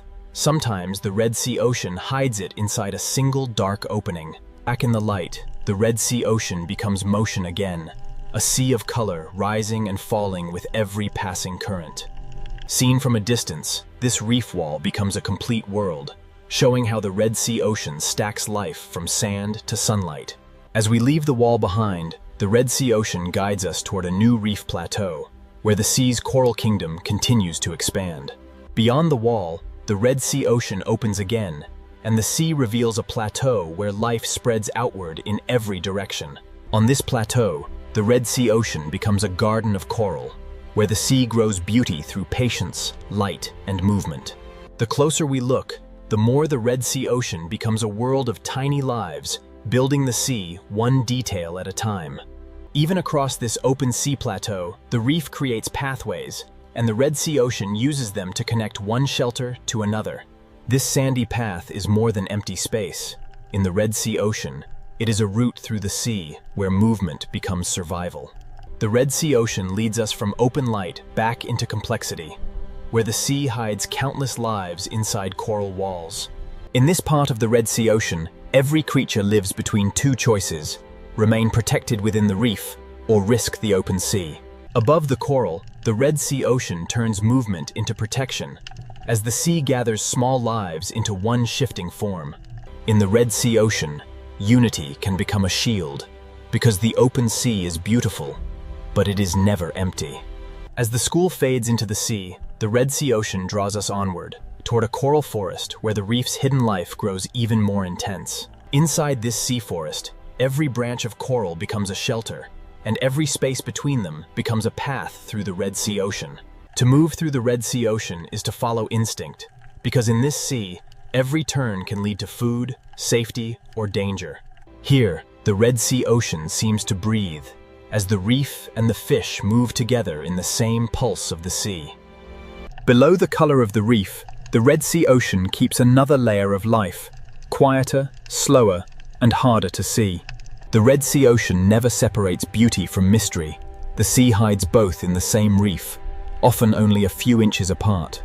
In the Red Sea Ocean, even the brightest beauty carries awareness, because the sea rewards those who notice change.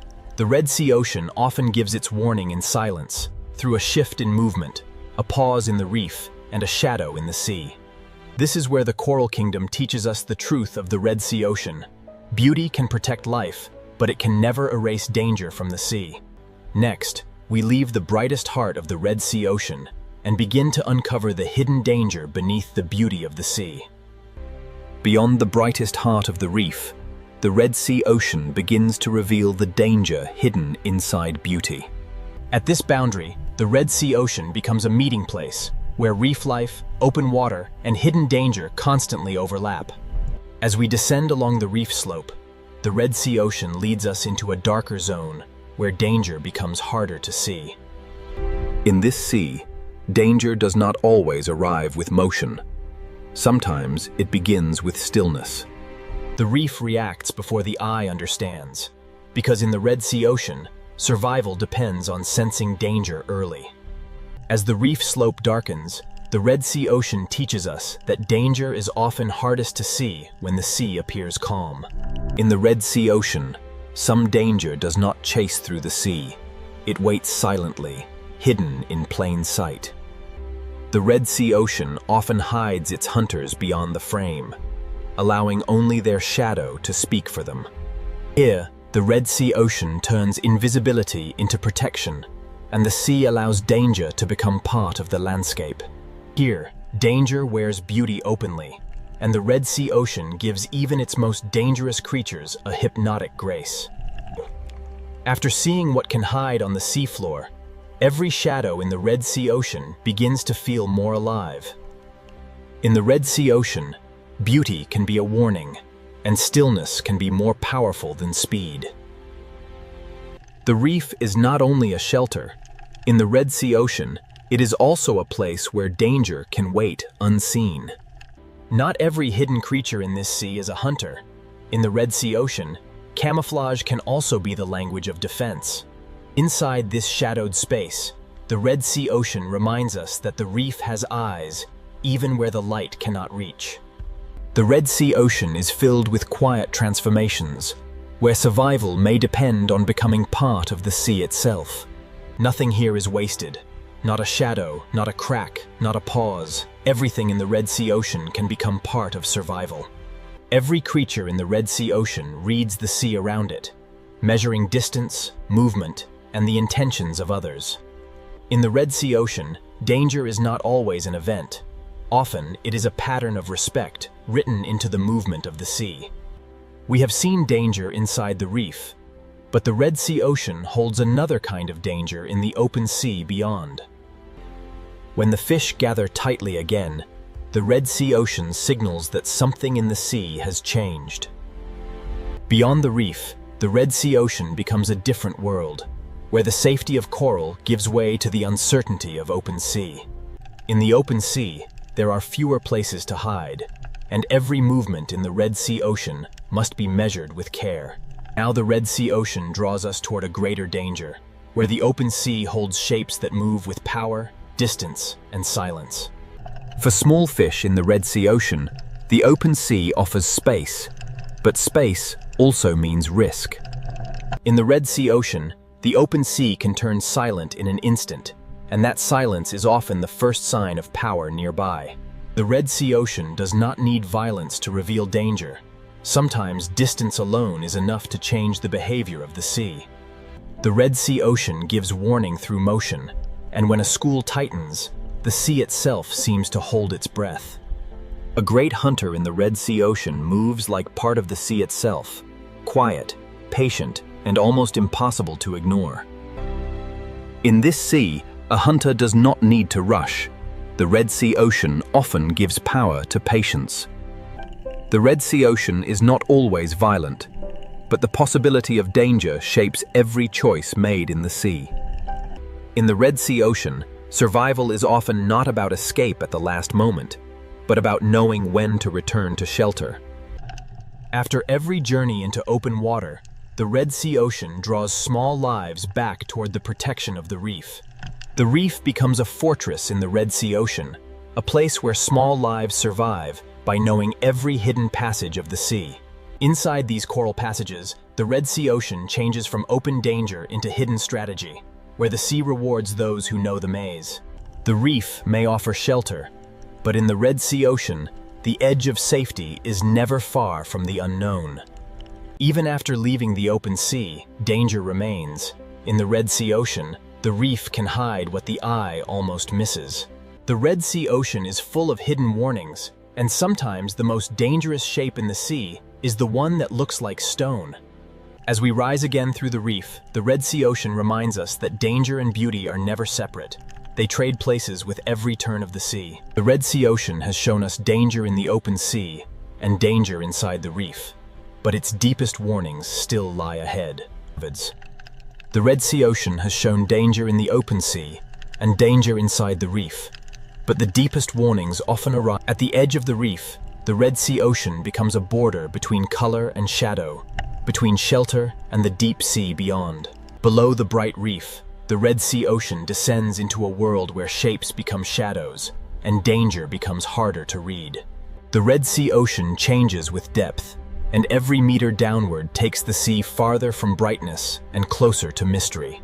In the Red Sea Ocean, survival is written into small decisions: when to move, when to hide, and when to vanish into the sea. Here, danger is not a moment. In the Red Sea Ocean, danger is the endless presence of the unknown sea around every living thing. The farther we drift from the sunlit reef, the more the Red Sea Ocean begins to trade beauty for silence, depth, and uncertainty. This is where the Red Sea Ocean reveals its true nature: beauty behind us, danger around us, and mystery waiting below. Now the Red Sea Ocean begins to lead us away from the reef and into the deep blue mystery, where light slowly disappears. Next, we descend into the deep blue mystery of the Red Sea Ocean, where the sea grows darker, quiet. Now we enter the deep blue mystery of the Red Sea Ocean, where the sea grows darker, quieter, and less familiar with every descent. Above us, light still belongs to the reef, but below us, the Red Sea Ocean begins to belong to shadow. The Red Sea Ocean is not only reefs and color. Beneath the beauty, the sea drops into walls, canyons, and hidden depths. Along this wall, the Red Sea Ocean becomes a border between solid stone and endless water, between what can be seen and what remains unknown. In the deeper Red Sea Ocean, life becomes quieter, slower, and harder to find, but it never truly disappears from the sea. The deeper we travel, the more the Red Sea Ocean offers doorways into places where light can barely follow. Some places in the Red Sea Ocean do not reveal themselves at once. The sea asks for patience before it allows us closer. At this threshold, the Red Sea Ocean becomes a mystery within a mystery, a hidden room inside the deep sea. Inside this hidden passage, the Red Sea Ocean changes again, from wide blue depth into a narrow world shaped by stone, silence, and darkness. Here, where sunlight weakens, the Red Sea Ocean begins to whisper another story, one written in darkness. Here, inside the deeper Red Sea Ocean, light no longer rules the sea. It survives only in fragments. In this sea, even the smallest light becomes a signal, a warning, or a fragile sign of life in the dark. The deeper this passage leads, the more the Red Sea Ocean becomes a place of silence, adaptation, and hidden endurance.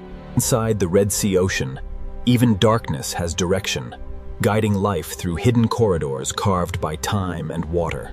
In places like this, the Red Sea Ocean becomes a refuge, where life survives by slowing down and staying close to stone. Every layer of the Red Sea Ocean is connected, and survival in this sea depends on forces moving quietly between darkness and light. The deep sea gives to the reef in ways that are almost unseen, and the Red Sea Ocean depends on this hidden movement to keep life alive. As light returns, the Red Sea Ocean reveals that survival is not sudden. It is built slowly, one reef, one current. This coral may look still, but in the Red Sea Ocean, it is constantly feeding, breathing, building, and surviving against the sea. In this sea, survival is shared, because the Red Sea Ocean holds life together through feeding, cleaning, hiding, and moving. The Red Sea Ocean survives through balance, and even a fish grazing quietly on the reef helps protect the seal's fragile foundation.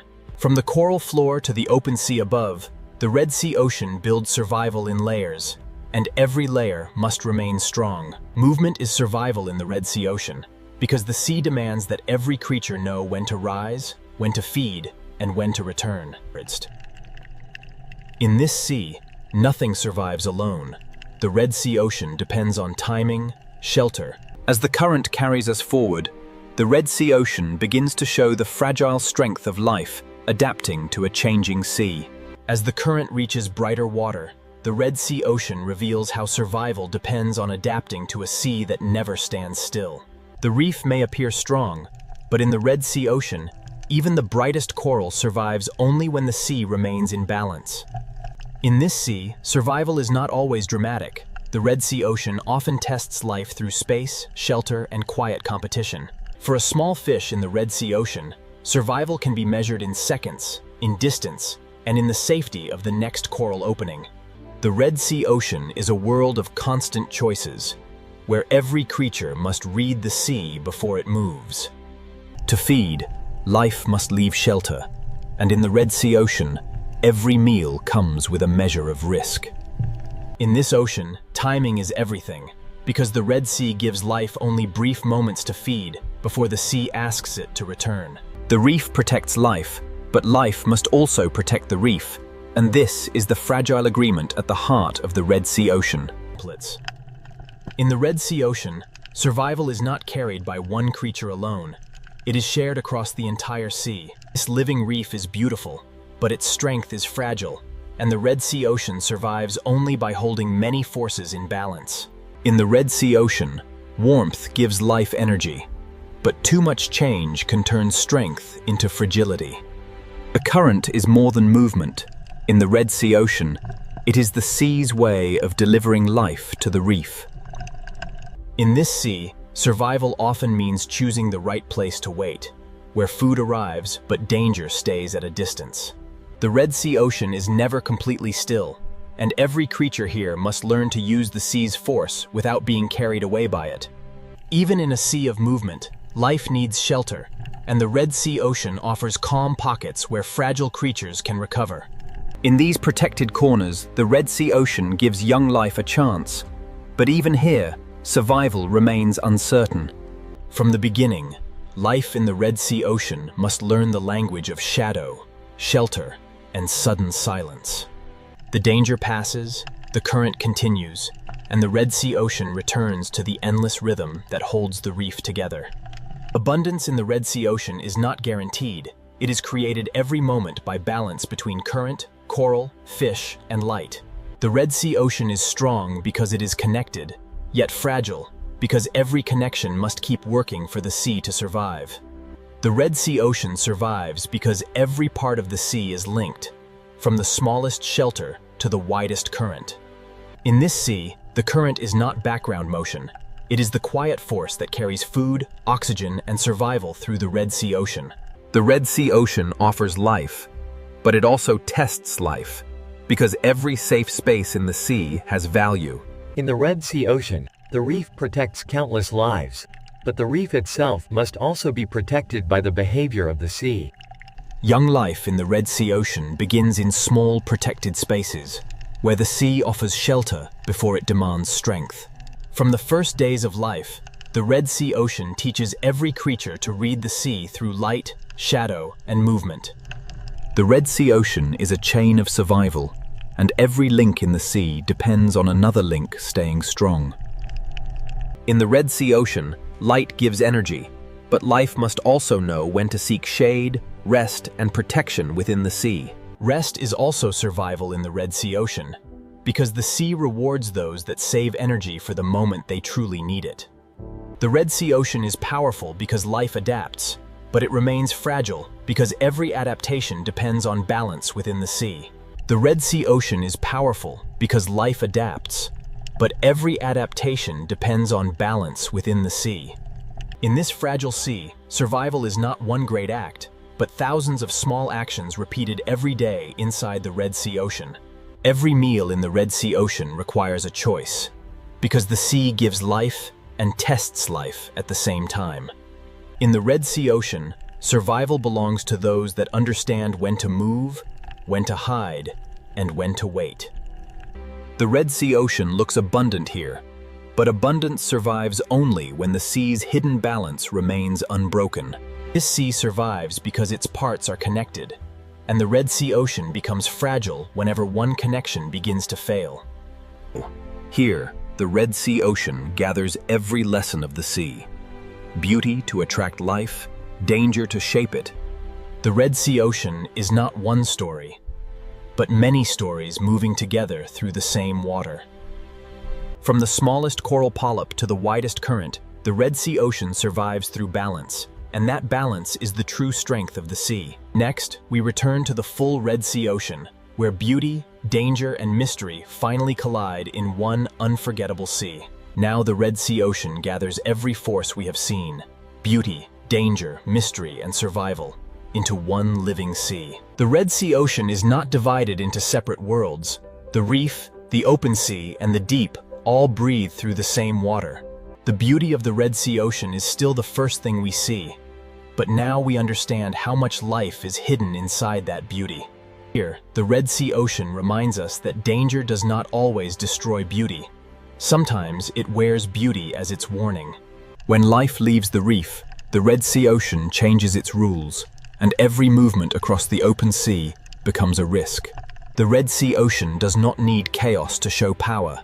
Sometimes the quiet presence of a hunter is enough to reshape the sea. Below the danger of the open sea, the Red Sea Ocean holds another force entirely: the mystery of depth. The Red Sea Ocean is beautiful at the surface, dangerous at the edge, and mysterious in the darkness below. Everything we have seen belongs to one sea, and every layer of the Red Sea Ocean shapes the layer above and below it. This is the Red Sea Ocean in its true form, a living sea where beauty, danger, and mystery collide without ever becoming separate. In this single frame, the Red Sea Ocean becomes the whole story, a sea where every force touches every other force. The Red Sea Ocean never separates wonder from risk, because the same sea that feeds life also tests it. Every crossing in the Red Sea Ocean is a choice between the safety of the reef and the opportunity of the open sea. In the Red Sea Ocean, danger may pass without violence, but its presence changes the rhythm of the sea. The reef may seem like a safe kingdom, but the Red Sea Ocean keeps the deep mystery close, even inside its brightest coral. Beneath every bright surface, the Red Sea Ocean holds a quieter world, where the sea keeps its oldest secrets. This is the Red Sea Ocean at its most mysterious, where the sea invites us closer but never gives away everything it holds. The Red Sea Ocean moves between darkness and light, as if both are part of the same breath. Seen from above, the Red Sea Ocean is a living map of connection, where every path leads from beauty toward risk and from risk toward mystery. The Red Sea Ocean is unforgettable because it is never only one thing. The sea is beauty, danger. The Red Sea Ocean is unforgettable because it is never only one thing. The sea is beauty, danger. Every path through the Red Sea Ocean carries more than motion. It carries the memory of shelter, hunger, caution, and instinct. The great story of the Red Sea Ocean is written in small details, in sand tracks, coral shadows, and the quiet movement of life. In this sea, every doorway is both promise and warning, because the Red Sea Ocean hides mystery inside beauty. The Red Sea Ocean leads us through gateways of coral, each one opening from what we know into what the sea still keeps hidden. Here, the Red Sea Ocean shows balance at the edge, where beauty holds its ground while danger moves quietly in the distance. Below the reef, the Red Sea Ocean keeps its deeper silence, where the sea becomes shadow, pressure, and hidden light. Nothing in the Red Sea Ocean is truly separate. The deep feeds the reef shelters life, and life moves the story of the sea forward. The Red Sea Ocean is a circle of survival, where each return to the reef carries the influence of the deep sea below. As the Red Sea Ocean opens beneath us, the full truth becomes clear. This sea is not only a place to witness, but a world to understand. As the Red Sea Ocean opens beneath us, the full truth becomes clear. This sea is not only a place to witness, but a world to understand. Every path in the Red Sea Ocean connects to another, and every movement in the sea becomes part of a larger design. The Red Sea Ocean holds many worlds close together, and the distance between color and darkness is often only a few meters of sea. In this sea, survival is the art of balance, and the Red Sea Ocean asks every creature to understand the line between safety and risk. The Red Sea Ocean gives life the courage to move, but the sea also reminds life to return before the distance becomes too great. Danger in the Red Sea Ocean does not always strike. Sometimes it simply passes through the sea and changes everything around it. The Red Sea Ocean is filled with doorways, and each doorway leads from light into shadow, from safety into the unknown. The Red Sea Ocean is filled with doorways, and each doorway leads from light into shadow. The Red Sea Ocean does not choose between darkness and light. It carries both, and life must learn to move between them. Now the Red Sea Ocean prepares to leave us with its final lesson. This sea is most powerful when all of its hidden forces collide. The final lesson of the Red Sea Ocean begins here, where every hidden force of the sea comes together in one living world. Beauty is the face of the Red Sea Ocean, but beneath that beauty, the sea is always moving, testing, hiding, and surviving. Every creature in the Red Sea Ocean belongs to the same fragile rhythm, and every rhythm helps the sea continue. Danger is not separate from the Red Sea Ocean. It is one of the forces that shapes the movement, caution, and intelligence of the sea. Mystery is the depth of the Red Sea Ocean, the part of the sea that remains unseen even after the journey has changed us. From darkness to color, from depth to reef, the Red Sea Ocean shows that every layer of the sea belongs to the same story. This is why the Red Sea Ocean is unforgettable, because it does not offer one truth, but many truths moving together beneath the sea. The Red Sea Ocean is a living collision of forces, and its power comes from the way those forces remain connected. As we rise from the reef, the Red Sea Ocean remains below us, still alive, still dangerous, still beautiful, and still filled with mystery. The journey ends here, but the Red Sea Ocean continues, where beauty, danger, and mystery collide beneath the endless sea. This hidden chamber shows another face of the Red Sea Ocean. Not bright, not crowded, but ancient. In the deep Red Sea Ocean, mystery is not only what hides in darkness, but how life continues where almost nothing seems possible. Every hidden room in the Red Sea Ocean seems to lead to another, as if the sea itself is built from secrets. The path ahead sinks lower, and the Red Sea Ocean draws us farther from light, farther from color, and deeper into the unknown sea. At the end of this hidden passage, the Red Sea Ocean opens again, but now the sea ahead is darker, wider, and far more mysterious. Beyond the hidden cave, the Red Sea Ocean opens into a deeper world, where the sea becomes wider, darker, and far less familiar. Here, the Red Sea Ocean no longer feels like a reef. It feels like a silent sky beneath the sea. The Red Sea Ocean may appear empty in the deep, but the sea is never truly empty. Life simply becomes harder to find. Down here, the Red Sea Ocean is shaped by pressure, darkness, and the slow endurance of life against stone. In this deep part of the Red Sea Ocean, survival belongs to creatures that can vanish into the sea itself. The deep Red Sea Ocean is full of hidden valleys, places where the sea gathers silence, shadow, and fragile life. This valley is another corridor of the Red Sea Ocean, not carved for us, but shaped by the sea over time beyond human memory. The farther we move through this sea valley, the more the Red Sea Ocean seems to leave the surface world behind. Where sunlight cannot reach, the Red Sea Ocean creates its own language of light, faint, brief, and mysterious. The valley ends, but the mystery does not. Ahead, the Red Sea Ocean opens into a deeper basin where the sea holds its secrets in darkness. The valley opens into a basin, and the Red Sea Ocean becomes a hidden plain where silence stretches farther than light. Down here, the sea does not need color to feel alive, and the Red Sea Ocean speaks through stillness, shadow, and faint hidden light. In this part of the Red Sea Ocean, Survival belongs to those that move slowly, hide well, and waste nothing. Even where the sea appears empty, the Red Sea Ocean leaves clues in the sand, traces of movement written softly across the deep. The Red Sea Ocean guides us onward through the faintest signs, because in the deep sea, even a track in the sand can become a story. This ridge may look small, but in the Red Sea Ocean, even a low rise can divide shelter from exposure in the deep sea. The basin is not the end of the descent. The Red Sea Ocean keeps lowering the seafloor into deeper layers of mystery.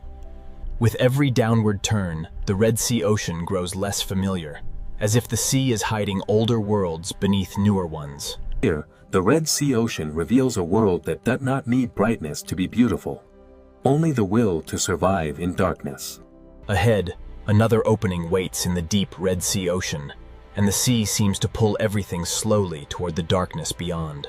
At the edge of this canyon, the Red Sea Ocean feels less like a place and more like a question waiting in the dark. The Red Sea Ocean does not reveal its deepest rooms easily. It hides them behind stone, darkness, and pressure. Inside this canyon, the sea becomes a passage through shadow, where the Red Sea Ocean carries life into places almost untouched by light. Even here, far below the Coral Kingdom, the Red Sea Ocean refuses to become empty, and the sea still finds a way to hold life. In the deep Red Sea Ocean, movement becomes careful, energy becomes precious, and survival depends on doing almost everything slowly. The Red Sea Ocean keeps building mysteries within mysteries, each hidden space leading the sea into another layer of darkness. Here, mystery is not empty darkness. In the Red Sea Ocean, mystery is life adapting to a world without comfort. Looking back, the Red Sea Ocean reminds us how far we have traveled from color, from warmth, and from the easy beauty of the shallow sea.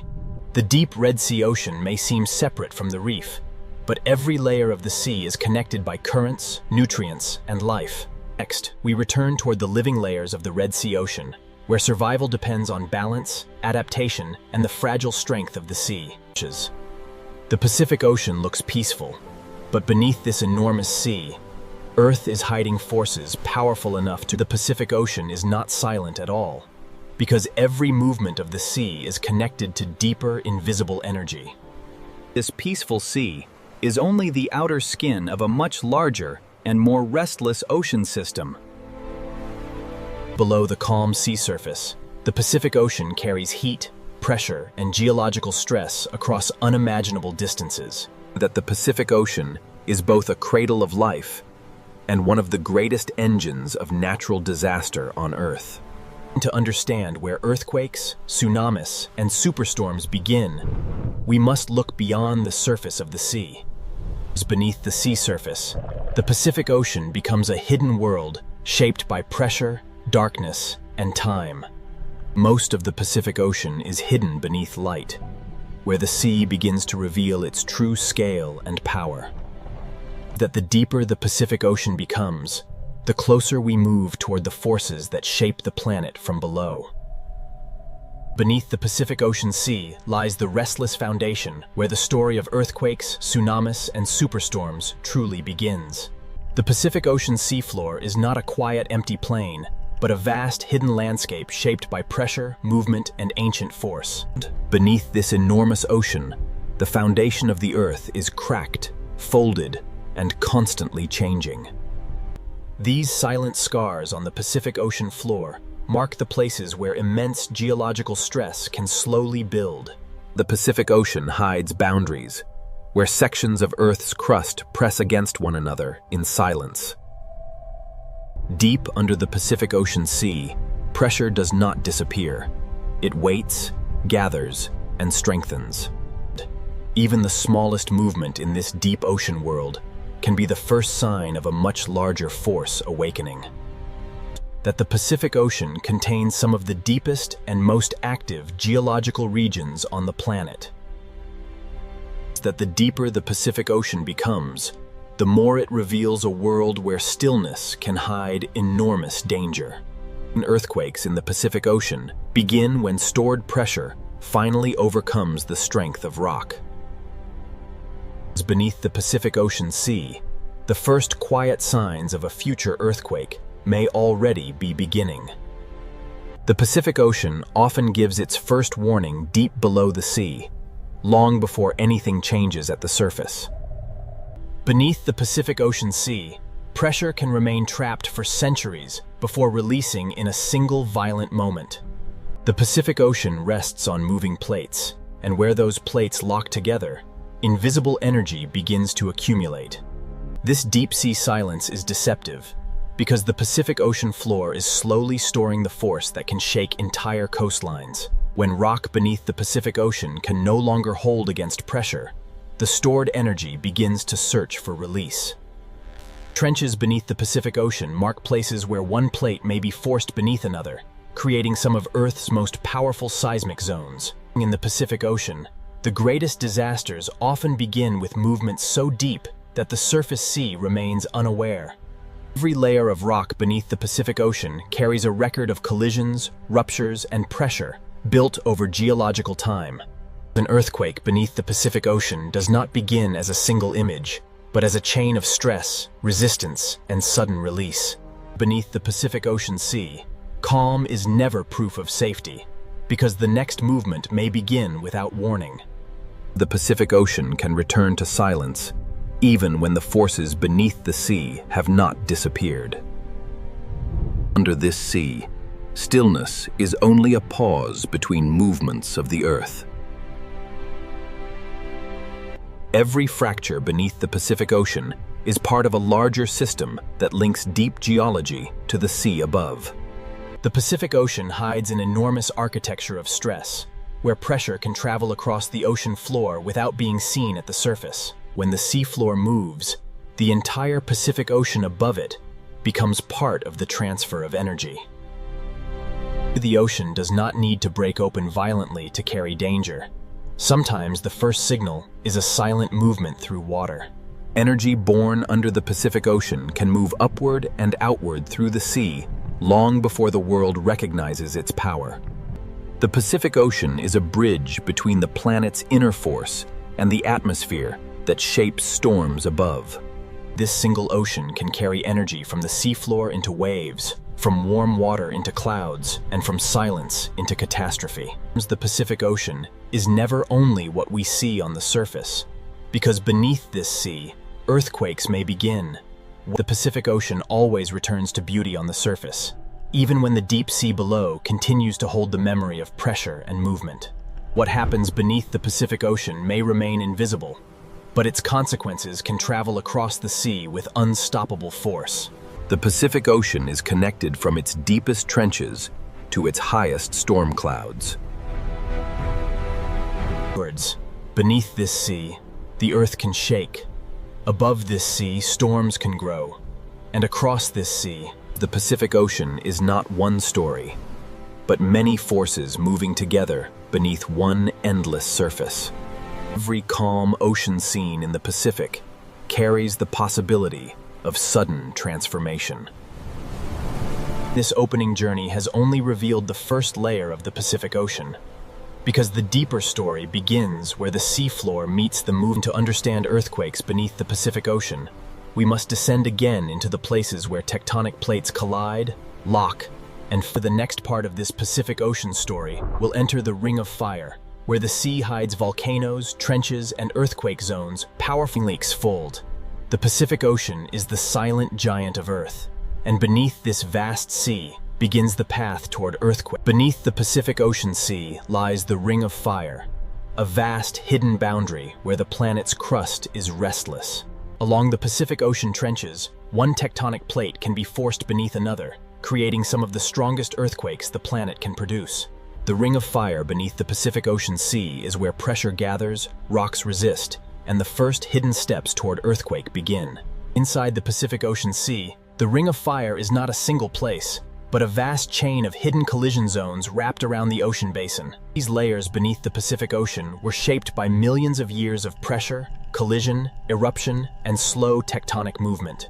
Where tectonic plates meet beneath the Pacific Ocean Sea, the rock does not slide smoothly. It locks, bends, and stores force. This hidden resistance beneath the Pacific Ocean is what allows earthquake energy to build quietly over time. The ring of fire beneath the Pacific Ocean is a place where the surface of the planet is constantly being recycled, crushed, and reborn. Volcanoes beneath the Pacific Ocean reveal how closely fire and water exist together in this hidden world. Heat escaping from beneath the Pacific Ocean is another sign that the Earth below this sea is still intensely active. Beneath the Pacific Ocean Sea, tectonic plates do not move freely. They grind, resist, and lock against each other. When one plate is forced beneath another under the Pacific Ocean, the rock can bend under impossible pressure without breaking immediately. This bending beneath the Pacific Ocean stores energy slowly, silently, and relentlessly. That each tiny fracture beneath the Pacific Ocean Sea is a warning that the locked boundary is approaching its limit. The ring of fire beneath the Pacific Ocean is a chain reaction of pressure moving through rock, water, and time.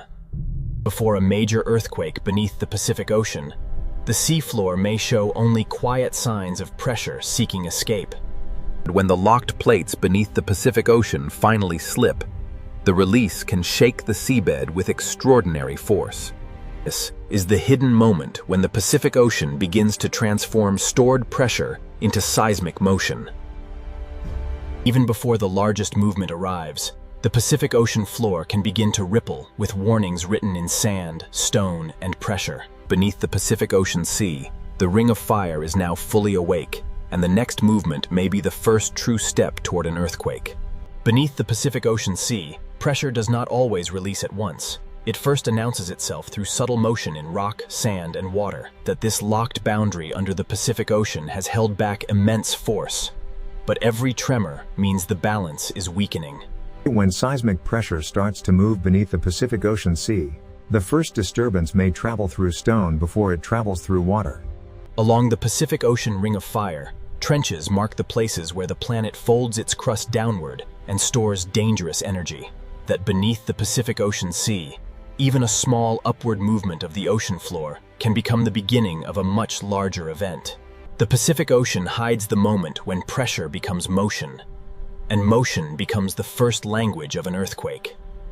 That under this vast sea, the Earth can hold still for centuries, then move in seconds with enough force to disturb the entire ocean above.